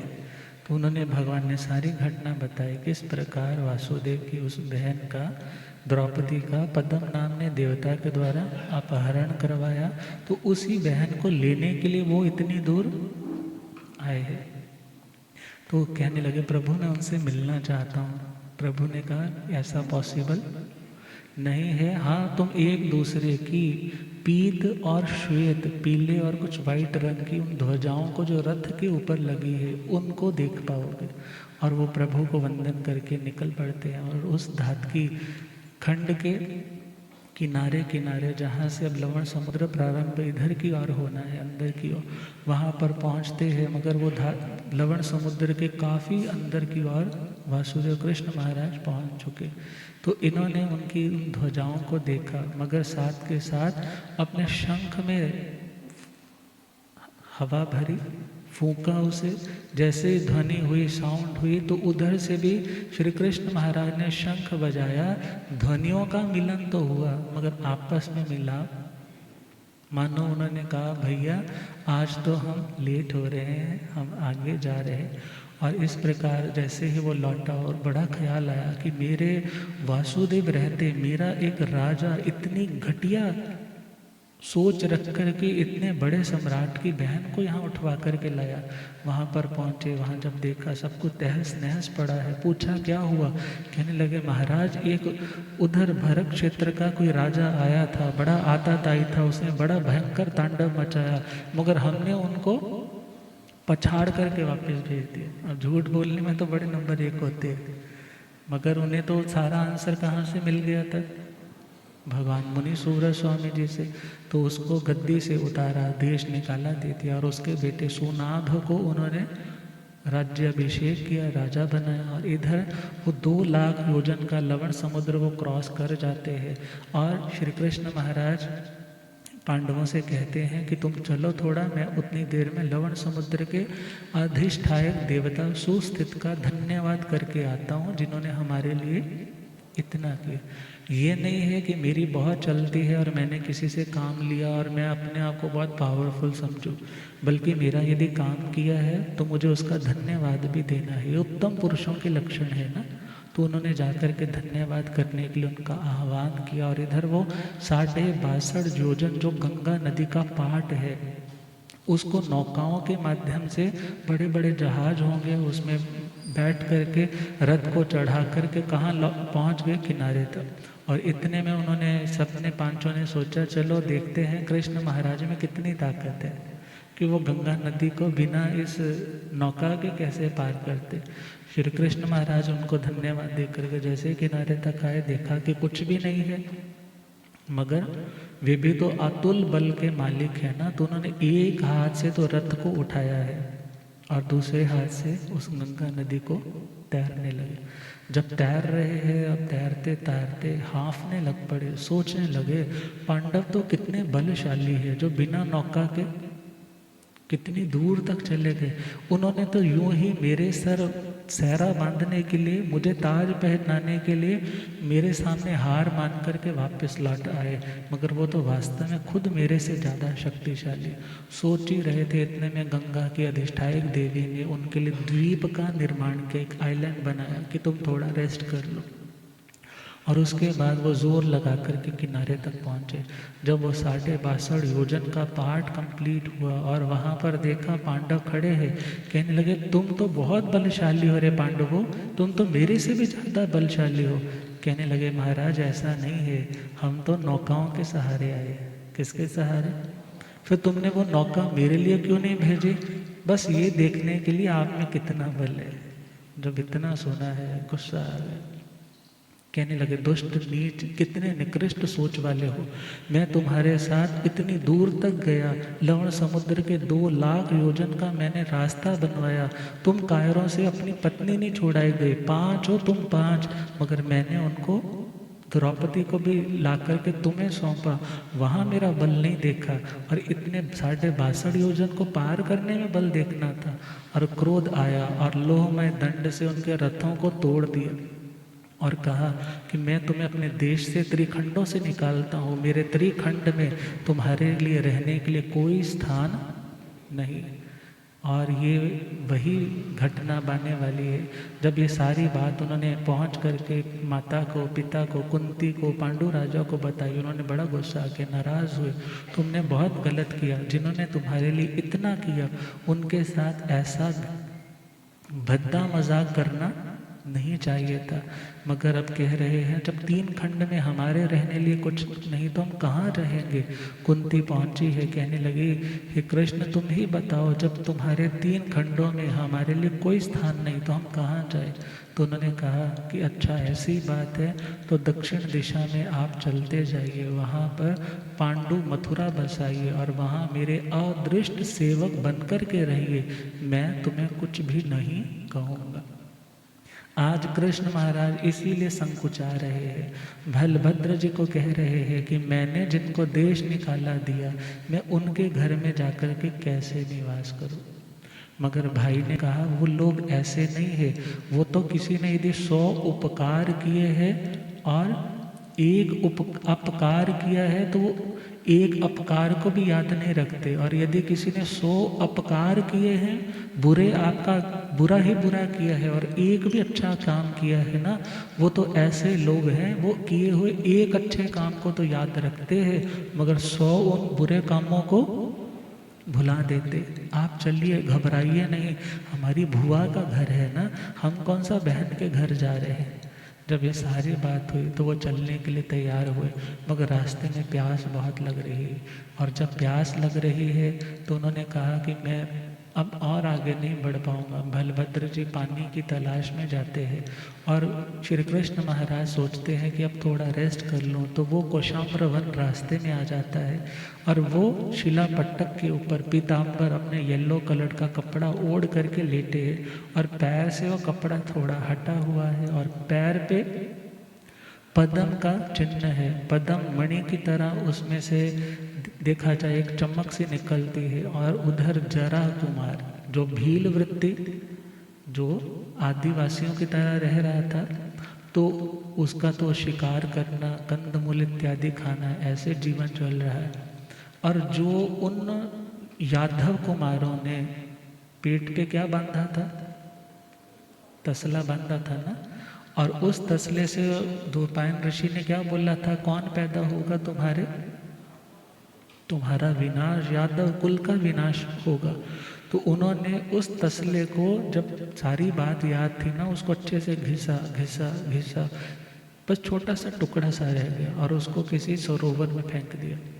और वो छोटा सा टुकड़ा मछली के पेट में गया और जरा कुमार ने कभी मछली को मारा और उस मछली के पेट से वो टुकड़ा निकला। सोचा ये बाण के आगे लगाने के लिए बहुत अच्छा है। और आज उसी तीखे बाण के द्वारा श्री कृष्ण महाराज के पांव के ऊपर कौन निशाना साधने जाएगा, जरा कुमार। अब वो दूर से देख रहा है, उसे लग रहा है हिरण की आंख चमक रही है और उसने दूर से जैसे सोए हुए श्री कृष्ण महाराज के पांव पे तीर छोड़ा है और श्री कृष्ण महाराज एकदम चिल्ला करके उठ करके सोच में पड़ गए। मैंने आज तक 360 संग्राम लड़े हैं, आज तक किसी निहत्थे पर वार नहीं किया, सोए हुए पर वार नहीं किया, जिसने क्षमा मांग ली उसको मैंने छोड़ दिया, मगर आज मुझे किसने ऐसे कायरों की तरह प्रहार करके मारा है। जरा कुमार सहमा सहमा, अरे ये तो मेरे भाई की आवाज़ है, मेरे हाथों आज अपने ही भाई का, मैं जिस बात से डरता था आज वही हो गया। और जैसे ही पहुंचा है वहाँ पर श्री कृष्ण महाराज से बहुत माफ़ी मांगता है, मगर कृष्ण महाराज कहते हैं जो होना था सो तो हो गया, मेरा तो आयुष्य इतना ही था, मगर हाँ तुम यदि यहाँ पर रुकोगे तो बलभद्र तुम्हें जीवित छोड़ेगा इसलिए तुम जिस कदमों से आए हो, जिन कदमों से इधर आए हो, उल्टे पांव ऐसे ही चले जाओ। मगर जैसे ही वो जा रहा है तो एकदम जाते जाते मन में आया कि मेरा शत्रु मुझे इस तरह से मार करके मेरे हाथों से जा रहा है। आरद्र रौद्र ध्यान आया और काल करके तीसरी पृथ्वी में पैदा हो। और जब बलभद्र जी आते हैं, लौटते हैं, बोलते हैं भैया पानी ले लो। मैं पानी ले आया, मगर कोई आवाज़, जब आवाज़ नहीं आई, 2, 3, 10 बार आवाज़ें दी, कोई आवाज़ नहीं। जब कपड़ा मुंह से हटा करके देखा तो क्या देखा कि अब तो प्राण, मगर विश्वास नहीं आ रहा, क्योंकि उत्तम पुरुषों के शरीर से 6 महीने तक दुर्गंध नहीं आती। तो वो उनको उठा उठा करके घूमते हैं। लोग कहते हैं अरे तेरा भाई मर गया, वो बोलते हैं मेरा भाई सो रहा है, मेरा भाई सो रहा है। और वो समय भी आया जब 6 महीने होने को है, मगर वो अभी भी रेडी नहीं है। सिद्धार्थ जो उनका कभी रथिक था, जिसने दीक्षा ली थी, वो देवता बन चुका है। और जब उसने बलभद्र जी की ये सिचुएशन कंडीशन देखी तो उनको बताने के लिए कि जो आया है सो जाता है, सत्य को तुम क्यों नहीं स्वीकार करते। वो अलग अलग रूप बना करके आता है और कभी किस रूप में उनको समझाता है, कभी किस रूप में समझाता है, मगर वो मानने को तैयार। एक रथ जो टूटा पड़ा है और उस रथ को जोड़ने का प्रयास कर रहा एक व्यक्ति बलभद्र जी को रास्ते में दिखा। तो बलभद्र जी ने कहा रे कितना मूर्ख है, जो टूट चुका है उसको कैसे जोड़ा जा सकता है। कहने लगा जब ये कृष्ण वासुदेव 360 संग्राम लड़ने वाले जिंदा हो सकते हैं मरने के बाद, तो मेरा रथ क्यों नहीं जुड़ सकता। कहने लगे किसी को समझाने का आज के टाइम में ज़माना नहीं। फिर आगे बढ़े तो पत्थर के ऊपर फूल लगाने की कोशिश कर रहा है। कहने लगे पत्थर के ऊपर कितनी भी कोशिश करो ये फूल लगने वाला। कहने लगे यदि तुम्हारा ये वासुदेव जीवित हो सकता है तो मेरा इस पत्थर के ऊपर फूल लगाने का ये भाव पूरा क्यों नहीं हो सकता। फिर उन्होंने विकुर्वणा करके एक मरी हुई गाय को सामने रख दिया, जिसके मुख में वो घास डालने की कोशिश कर रहे हैं कि उठ खा ले, थोड़ी घास खा ले, तेरे को बड़ी भूख लगी थी। मगर वो नहीं उठ रही। बलभद्र जी उधर से गुजर रहे हैं, कंधे पर उठा रखा है अपने भाई को, देखा उसको, अरे ये क्या कर रहे हैं, वो गाय तो मर चुकी है। कहने लगे यदि तुम्हारा भाई जिंदा हो सकता है तो मेरी एक गाय जिंदा। जब देखा कि तो सारे दुनिया के मूर्ख यहीं पर इकट्ठे कर रखे हैं, अरे मेरा भाई तो सो रहा है। मगर जब 6 महीने के बाद कुछ स्मेल आने लगी, मक्खियाँ भिन भिन आने लगी, तब एहसास हुआ सच में मेरा भाई दुनिया से जा चुका। और मानो तब करुण क्रंदन करते हैं, विलाप करते हैं और सोचते हैं कोई रुस के छड़ के टुर जावेता फिर मनोड़ा सौखाए। कोई रुस के छड़ के टुर जावे ता फिर मनोड़ा। जद दुनिया नो कोई छड़ जावे मन नो समझोड़ा खाए। जद दुनिया नो छड़ जावे मन नो। अंबराते सूरज चन तारे मुड़ मुड़ के वापस आ जांदे, मुड़ मुड़ के वापस। अंबराते सूरज चन तारे मुड़ मुड़ के वापस आ जांदे, मुड़ मुड़ के। जिन्हों याद करे दिल हर वेले ओ मुड़ के वापस ना आंदे, ओ मुड़ के वापस। जिस दिले दुनिया भुल जावा उसनो ता भुलाउणा खाए। जिस दिले दुनिया भुल जावा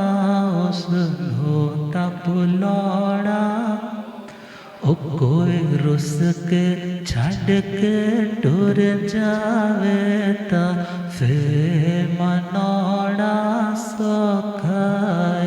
कोई रुस के छड़ के टुर जावे ता जद दुनिया नो छड़ जावे दिल नो समझौड़ा खाए।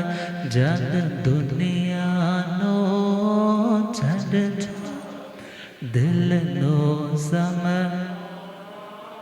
बलभद्र जी बच्चों की तरह विलाप कर रहे, मेरा भाई मुझे छोड़ कर के नहीं जा सकता, मुझे अकेले छोड़ कर के ऐसे नहीं जा सकता, उठो भैया उठो भैया।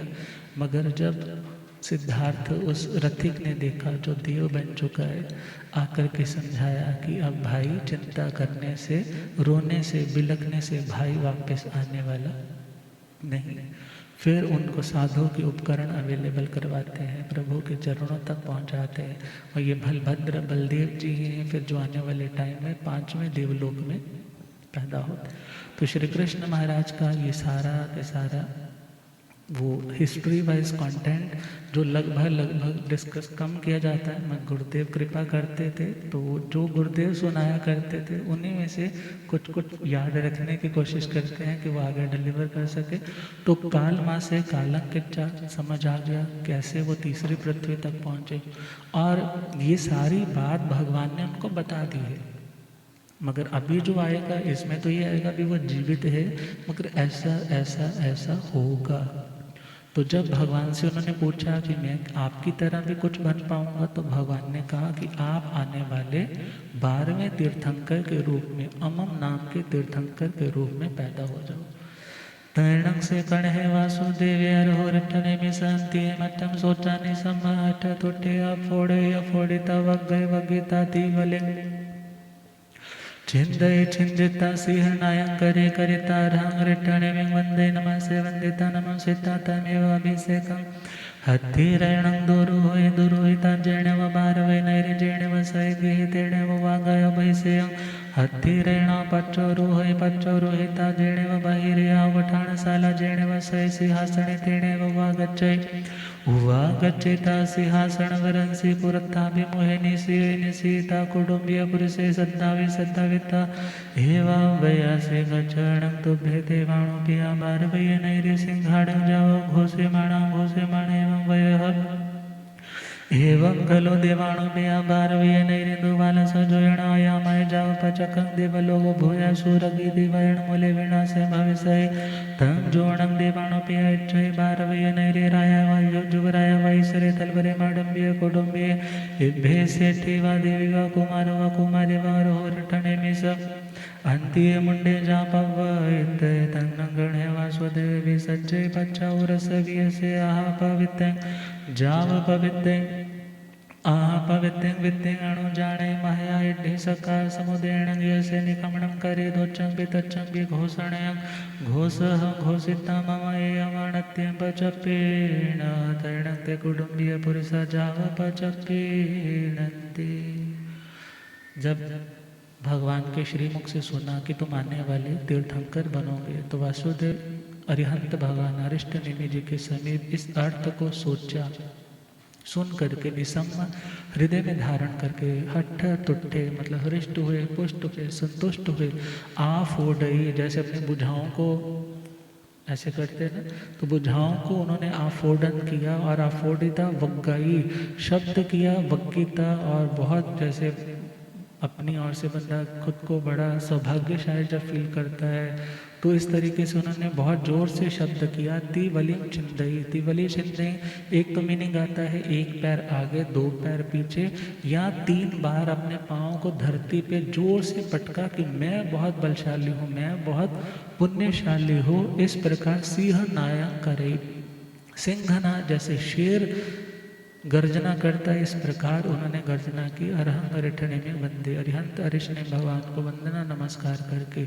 अपने अभिषेक के हस्ती रतन पर बैठते हैं। बैठ करके द्वारिका नगरी के बीचों बीच से गुजरते हुए सय गीहे उवा गए अपने घर में, वहीं पर पहुंच जाते हैं। और अभिषेक के हस्ती रतन से पच्चो रूह ही उतरते हैं। पच्चो रूहिता उतर करके जीणे बाहरिया उठानशाला, जहाँ पर जैसे हवेली की वो गाड़ी उतरने की जगह है, वहाँ पर उतरते हैं। उतर करके अपने सिंहासन वाराणसी श्रेष्ठ सिंहासन के ऊपर उवा गच्छिता वहाँ बैठते हैं। पुरत्तादि मुहे निशियई, मतलब पूरब की ओर मुख करके बैठते हैं। बैठ करके कौटुंबिक पुरुषों को बुलाते हैं। बुला करके कहते हैं कि गच्छ न तुभ्ये, तुम जाओ हे देवानुप्रिय द्वारिका नगरी के जहाँ पर 3 मुख हो, जहाँ पर 4 मुख चौराहे हो, वहाँ पर उखो से माना घोषणा करवाओ कि हे देवानुप्रिय द्वारिका नगरी जो 12 योजन लंबी 9 योजन चौड़ी है, प्रत्यक्ष रूप से देवलोक के समान है, उसका विनाश सुरा अग्नि और द्विपायन ऋषि के क्रोध के कारण होगा। इसलिए जंगणों देवानुप्रिया, जो कोई भी देवानुप्रिय चाहता है द्वारिका नगरी का राजा हो, युवराज हो, ईश्वर हो, तलवर हो, माडंबिक कुडुंबिक इभ्य श्रेष्ठी इत्यादि सेठ साहूकार हो, देवी हो, कुमार हो, कुमारी हो, मतलब कुंवारी लड़की हो, अर हो, भगवान अरिष्ट नेमि जी के श्री चरणों में अंत्य मुंडे जा पव्य पव इत्तय, जो कोई भी प्रव्रजित होकर के दीक्षा लेना चाहता है। क्यों? क्योंकि ये द्वारिका नगरी तो जलने ही वाली है। तो यदि कोई दीक्षा लेना चाहता है तंग न कण्हे वासुदेव विसज्जयी, तो श्री कृष्ण महाराज कृष्ण वासुदेव उनकी दीक्षा का महोत्सव करेगा। और उनके पीछे यदि कोई सेवा करने लायक कोई माता पिता बूढ़े हैं तो उनकी सेवा के लिए भी आहा पवित्तंग वित्तिंग अणुजानयी, तो वो उनकी पूरी केयर करेगा, उनकी आजीविका इत्यादि का पूरा ध्यान रखेगा। और ये मत सोचना कि इन्होंने अपने भाई गज सुकुमाल का तो बहुत बड़ा दीक्षा का महोत्सव किया था, बल्कि महया इड्ढी सकार समुदेन, जो कोई भी दीक्षा लेना चाहेगा उनका पूर्ण रिद्धि के साथ, सत्कार के साथ और बहुत सारे समुदाय के साथ मैं निष्क्रमण अर्थात दीक्षा का महोत्सव करवाऊंगा। दोच्चंगी तच्चंगी घोषणा घोषो, 2 बार 3 बार गली मोहल्ले चौराहों में जाकर के घोषणा करो और मेरी इस घोषणा की पूर्ति की मुझे सूचना दो। तो उन्होंने जाकर के सारी घोषणा करवाई। और ये घोषणा घर में बैठी हुई कौन सुन रही है? महारानी पद्मावती। तैणं सापं मावे देवी अरहरिटणे में शांति धम्मं शोचानि समाहट तोठ जावहि अरहरिटणे में वंदे नमसे वंदिता नमं सीता एवं वयासि सद्धामेणं भन्ते निगन्तं पावेणं सृजयं तुभ्य वयः जेन वरं देवाणोपया गणहं वासुदेवम् आपुच्छामि तैणं अहं देवाणोपयाणं गन्तीय मुण्डा जापवयामि अहं सुहं देवाणोपय मा परिपन्नं करेह तैणं सापो मा वै देवी धम्यं जाणपवरं दुरुहे दुरुहिता जेण बारा वै नैरे जेण सैगीय तेण उवागच्छेता धम्मियाओ जान पवराओ पच्चो रूहे रू पच्चो रूहिता कण्हे वासुदेवे तेणे उवा गच्छे जेणे कण्हे वासुदेवे तेणे उवा गच्छेता करे अल जाओ कट्टु कण्हं वासुदेव एवं वयसि इच्छामेणं देवाणोऽपि तोभ्येहिं अभ्यनुन्नया समाणि अरहोरिट्टणे में शान्तिय मुण्डा जाओ पव्ययामि आहा सुम देवाणोऽपि तैणं से कण्हे वासुदेव कौटुम्बिये पुरी से सद्दाविता एवं वयासी कृपा में भो देवाणुपि अपौमा वै देवी महत्तानि खमण विषयं उवट्ठविता एवं माणत्यं पचपिण तैणं ते कौटुम्बिया जा पचपिणन्ति तैणं से कण्हे वासुदेव पौमा वै देवीं पट्टयं दुरुहिता अट्ठसेणं सौवन्नकलसेणं जावनि खमण विषयणम् अभिसंचय विसंचिता सर्वालंकार विभूषण करे करिता पुरुष सवाहिण शिव्यं दुरुहा वै दुरुहा विता बारवये नैरिये मध्यण निगच्छिता जेणे वरे वय पवय जेणे वस संभवणे उज्जाणे तेणे उवागच्छिता सियं ठवे पौमा वै देवी सियाओ पच्चरो वै तेणं से कणे वासुदेव पौमा वै देवी पूरो कट्टु जेणे व करहरिट्टणे में तेणे उवागच्छिता रंगरिट्टणे में तिकोतो ऐणं प्याणं करे करिता वंदे नमसे वंदिता नमसे तैव वयासि शरणं भन्ते मम अगमहिषि पौमा वै नामं देवेट्टा कंदपिया मणुन्नामणामभिराम जीव्यो उस्सासा हि आनंद जनिया उम्बर पुफ विवदुल्लहा सवण्य किंमंग पुणपासण्य तन्नंग हम देवाणु पियाण शिषणि बेकं दलयामि पडिच्छन्तूणं देवाणु पिया शिषणि बेकं हासुहा तैणं सपामि देव्योत्तर पुरत्यं दिशि भावकमयवकमिता स्वयमेवाभरणलङ्कार मूययमूयिता स्वयमेव पञ्चमुठ्यं लोयं करिता जेणेव हरिठणिमितेणेव उवा गच्छयवागच्छितारङ्गरिठणिमिं वन्देव नमसे वन्दिता नमसे तैवं वयस्यालित्येण वन्दे च धम्मायिक्यं तैणङ्गरहरिठणिमि पौमा वै देवीं स्वयमेव पौवा वै स्वयमेव मुण्डा वै स्वयमेव जक्कणि अज्जाय शिषणिन्दले तैणं स जक्कणि अज्जा पौमा वै देवीं स्वयं पौवा वै जाव सञ्जीमि यव तैणं स पौमा वै जाव सञ्जमय तैणं स पौमा वै देवी अज्जा जाय सम्या जाव गुत्तबम्ब यारिणी तैणं स पौमा वै अज्जा जक्कणि अज्जायन्ति समयमय एकार संगांगा हिज्जया हिज्जिता बोहिं चोत छठ मद समुद्दुवल सिंह मासब्ध मास्कमणे बिबिहिं तवोकं में अपाण भावे माणा वेरे तैण सपम व्यज्जा बहु बड़ी पुन्नय विसंग वसंग सामन्न बरिय पौणता मासी ऐजलेण अपाण जोसे जोसित सट्टिंग बत्तयण सनाय छेदे छेदित जसठाय किरे नग भावे जात मठंग रे चरमे हो साग में सासे हे सिद्धा। श्री कृष्ण महाराज की अग्र महर्षि पद्मावती महारानी, जिन्होंने अरिहंत पद विभूषित भगवान हरिश्चंद्र नेमि जी की अंत्य समय धम्मम सोचा निसम, धर्म को सुना, धर्म की समझ उनको जागृत हुई, जीवन की सच्चाई का बोध हुआ और आत्मा को निखारने के लिए, आत्मा के शुद्ध मुक्त स्वरूप को पाने के लिए उनकी भावना अंदर से जागृत हुई। धर्म सुनकर के हृष्ट हुई, तुष्ट संतुष्ट हुई और हृदय से अरिहंत भगवान को वंदना करती है, नमस्कार करती है और कहती है, भगवान सद्धामेण घंटे निगंतम पावेणम। हे भगवान, मैं इस निर्ग्रंथ प्रवचन के ऊपर, जिसमें राग द्वेष की ग्रंथियों को, गांठों को खोलने का संदेश दिया जाता है, उस प्रवचन के ऊपर, मतलब जो प्रकृष्ट उत्तम वचन है, उनके ऊपर मैं श्रद्धा करती हूँ। जहेयं तुब्बे वह, जैसा आप बोलते हैं मैं उस पर पूर्ण श्रद्धा करती हूँ। जम नवरम अंतर इतना है, देवाणु पिया कणम वासुदेवम आप उच्चामी, कि हे भगवान, मैं कृष्ण वासुदेव से आज्ञा लूँगी और पूछ करके आपके श्री चरणों में दीक्षा लूँगी। भगवान ने कहा, जैसे आपको सुख हो, उत्तम कार्य के लिए विलंब नहीं करना।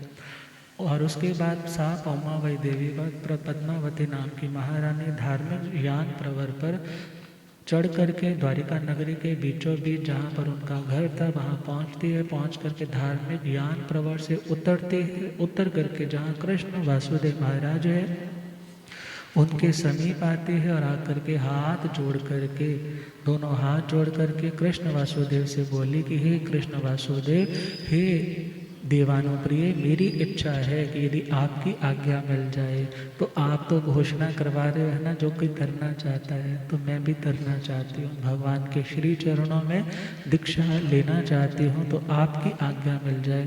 तो श्री कृष्ण महाराज ने उनको रोका नहीं। भले उनके लिए उन्होंने संग्राम भी लड़ा था, उनसे बहुत गहरी आसक्ति थी, मगर उन्होंने ज़रा भी रोका नहीं, क्योंकि वो जानते हैं मैं कल्याण नहीं कर पाऊंगा, तो एटलीस्ट ये तरना चाहती है तो मुझे इसके मार्ग में अंतराय नहीं डालना।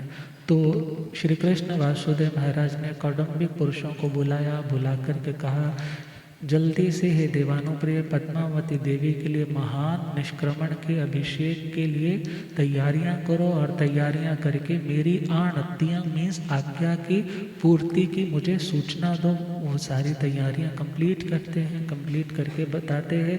और फिर श्री कृष्ण वासुदेव महाराज पौमा वही देवी पद्मावती देवी को एक पाटिये के ऊपर, पाट के ऊपर बिठाते हैं। बिठा करके 108 अठ शयनम मतलब शय का मतलब शत 100 और 8 का मतलब 8 108 सोने के कलश, चांदी के कलश, मणियों के कलश इत्यादि से उनका अभिषेक करवाते हैं और अभिषेक करवा करके उनको अच्छे से तैयार करवा रहे हैं, सभी प्रकार के अलंकारों से विभूषित कर रहे हैं, करवा करके हजारों पुरुषों के द्वारा जो उठाई जा सके ऐसी शिविका में उनको बिठाते हैं और जय जय नंदा जय जय भद्दा अजियम जिनाहि जीर्णम च पालहि करते हुए प्रभु के सम्मुख पहुंचने के लिए नगरी के मध्य मध्य से उनकी यह मंगल में दीक्षा की शोभा यात्रा निकलती है, जहाँ रैवतक पर्वत है। रैवतक पर्वत में सहस्राम्र वन उद्यान है। भगवान अरिष्ट नेमि जी के पावन श्री चरणों में पद्मावती देवी जी पहुंचती है और पद्मावती देवी जी अपनी शिविका से उतरती है और कृष्ण वासुदेव महाराज अपनी आत्मा से प्रिय उस महारानी को आगे करके कहते हैं अरिहंत भगवान अरिष्ट नेमि जी को कि हे भगवान, वंदना की वो तो सारी बातें सेम रहेंगे, वंदना नमस्कार करके कहने लगे एषण भन्ते मम अग्र महिषी, हे भगवान ये मेरी अग्र महिषी है, ये मेरी प्रमुख पट रानी पद्मावती नाम है जिसका, ऐसी देवी जो इष्ट है, कांत है, प्रिय है, मनाम है, मनोगम है, अभिराम है, अर्थात जो सुंदर है, स्वाभाविक सौंदर्य से भी युक्त है और जो अनुकूल चलने वाली है, मन को अच्छी लगने वाली है और कभी भी मन से विपरीत काम नहीं करने वाली है और मेरे जीवन के लिए जैसे श्वास निश्वास ज़रूरी है ऐसे ही मुझे इसके सहयोग की ज़िंदगी में ज़रूरत रहती है। मगर हे भगवान, जो मेरे हृदय को आनंद देने वाली औदुंबर पुष्प के समान जिसका नाम सुनना भी दुर्लभ है और देखना तो दूर की बात है, ऐसी मेरी वह देवानुप्रिय कौन, पद्मावती महारानी आपके श्री चरणों में दीक्षा लेना चाहती है, संसार के भय से उद्विग्न है। हे भगवान, मैं आपको शिष्यणी की भिक्षा देता हूँ। किसकी भिक्षा? शिष्या की भिक्षा देता हूँ। हे कृपा करके भगवान इसको ग्रहण करें, इसको तारें और इसकी आत्मा का कल्याण करें। फिर पद्मावती देवी उत्तर पूर्व भाग में जाकर के अपने पंचमुष्टि लोच इत्यादि करते हैं और स्वयं आभरण अलंकार अमूयी अपने आभरण अलंकारों को, गहनों को सबको उतार देते हैं। उतार करके 5 मुष्टि लोच की है करने के बाद साध्वी का वेश धारण करके प्रभु के श्री चरणों में पहुंचती और कहती है आलित्यण बनते लोय पलित्यण बनते लोय, आलित्य पलित्यण बनते लोय, जराए मरणेण। या हे भगवान, ये संसार जल रहा है, विशेष रूप से जल रहा है, जहाँ पर कषायों की आग भी है, जरा की आग भी है, बुढ़ापे की आग है, जन्म मरण की आग है। मैं उस आग से बचना चाहती हूँ, क्योंकि यदि किसी के घर में आग लग जाए वो सबसे सार चीज़ों को निकालता है और संसार में कषायों की आग है, जन्म मृत्यु की आग है, सबसे सार चीज़ मेरी आत्मा है। कौन है? तो मैं आपके श्री चरणों में अपनी आत्मा को निश्चिंत बनाने के लिए दीक्षा लेना चाहती हूँ। तो भगवान ने उन्हें दीक्षा की सारी विधि करवाई और स्वयं में मुंडा वही, स्वयं उनको मतलब दीक्षा के रूल्स रेगुलेशंस दिए। और यक्षिणी महाआर्या भगवान अरिष्ट नेमि जी के शासन के प्रमुख जो साध्वी है, जैसे हमारे महासाध्वी श्री चंदन बाला जी है, भगवान अरिष्ट नेमि जी के शासन की महासाध्वी श्री यक्षिणी जी है, उनको शिष्या के रूप में उनको सौंपते हैं। और वो यक्षिणी महाआर्या, अज्जा का मतलब आर्या, साध्वी पद्मावती देवी को स्वयं अपने पास प्रव्रजित मतलब उनको दीक्षा के योग्य, जो साध्वी के योग्य जो जो नियम कायदे हैं अच्छे से समझाती है। संजीमी यवम, कैसे संयम पालना, कैसे उठना, कैसे बोलना, कैसे चलना, कैसे कोई बात करनी, कैसे कोई चीज़ गिराने वाली है वो पलटनी है। इस प्रकार पद्मावती जी को संयम में वो सुस्थिर करती है और संयम की शिक्षाएं देती है। और आर्या पद्मावती जी इरिया समिति, भाषा, ईष्णा, आदान, भनमत, उच्चार, प्रश्रवण, मन गुप्ति, वचन गुप्ति, काया गुप्ति और ब्रह्मचर्य की 9 बाड़ों के साथ खुद को गुप्त कर लेती है। और इस प्रकार पद्मावती आर्या यक्षिणी आर्या के समीप सामायिक इत्यादि मतलब आचारम इत्यादि से लेकर के 11 अंगों का अध्ययन करती है और 11 अंगों का अध्ययन करके बहुत बार कभी व्रत करती है, बेला तेला, कभी 7 करती है, अर्धमासकमण, कभी 10 किए हैं, कभी 15 किए हैं, मासकमण किए हैं, बहुत से प्रकार के तप करती है। और पद्मावती वो आर्या बहु बड़ी पुण्याणम मतलब पूरी तरह से प्रतिपूर्ण 20 वर्षों की श्रमणी पर्याय को पालन करते हैं और 1 महीने की संलेखना आती है और अपनी आत्मा को जिस स्वाध्याय तप से उन्होंने भावित करना था उससे भावित किया। 60 भक्ताएं 60 भक्त, कितने भक्त? 60 भक्त का मतलब समझ आ गया ना। दिन में 2 भक्त थे तो 30 दिन की इन्होंने अनशनाई, अशन का मतलब भोजन, अनशन का मतलब भोजन नहीं, अनशन ग्रहण किया और उन भोजन पानी इत्यादि का छेदई त्याग किया, छेदिता त्याग करके जस अट्ठाए जिस अर्थ को प्रयोजन को लेकर के उन्होंने कीरई नग्ग भावे कर्मों से आवृत्त अपनी आत्मा को अनावृत्त करने के लिए जो दीक्षा ली थी, कर्मों के कपड़ों को उतारने के लिए जो साधु पर्याय धारण की थी, उस अर्थ को उन्होंने अंतिम श्वासोश्वास में साधा, सिद्ध हुई, बुद्ध हुई और मुक्त हुई।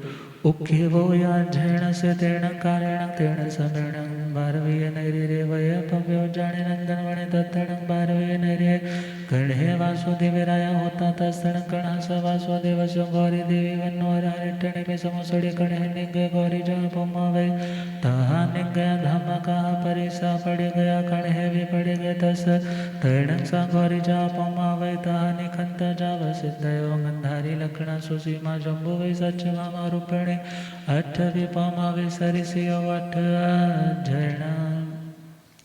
श्री जम्बू स्वामी जी ने पुनः पूछा कि हे भगवान, आप श्री ने एक अध्ययन तो मुझे 5वें वर्ग का सुना दिया, मगर आपने कहा था 8 है, तो बाकियों के क्या मीनिंग्स है? तो फरमाने लगे वह काल वह समय द्वारिका नाम की नगरी, रवतक पर्वत और वहाँ पर नंदनवन उद्यान और द्वारिका नगरी में कृष्ण वासुदेव महाराज राज्य कर रहे हैं और कृष्ण महादेव महाराज की वासुदेव की गौरी देवी नाम की रानी है और अरिष्टनेमी भगवान अरिष्टनेमी जी समविस्तृत हुए।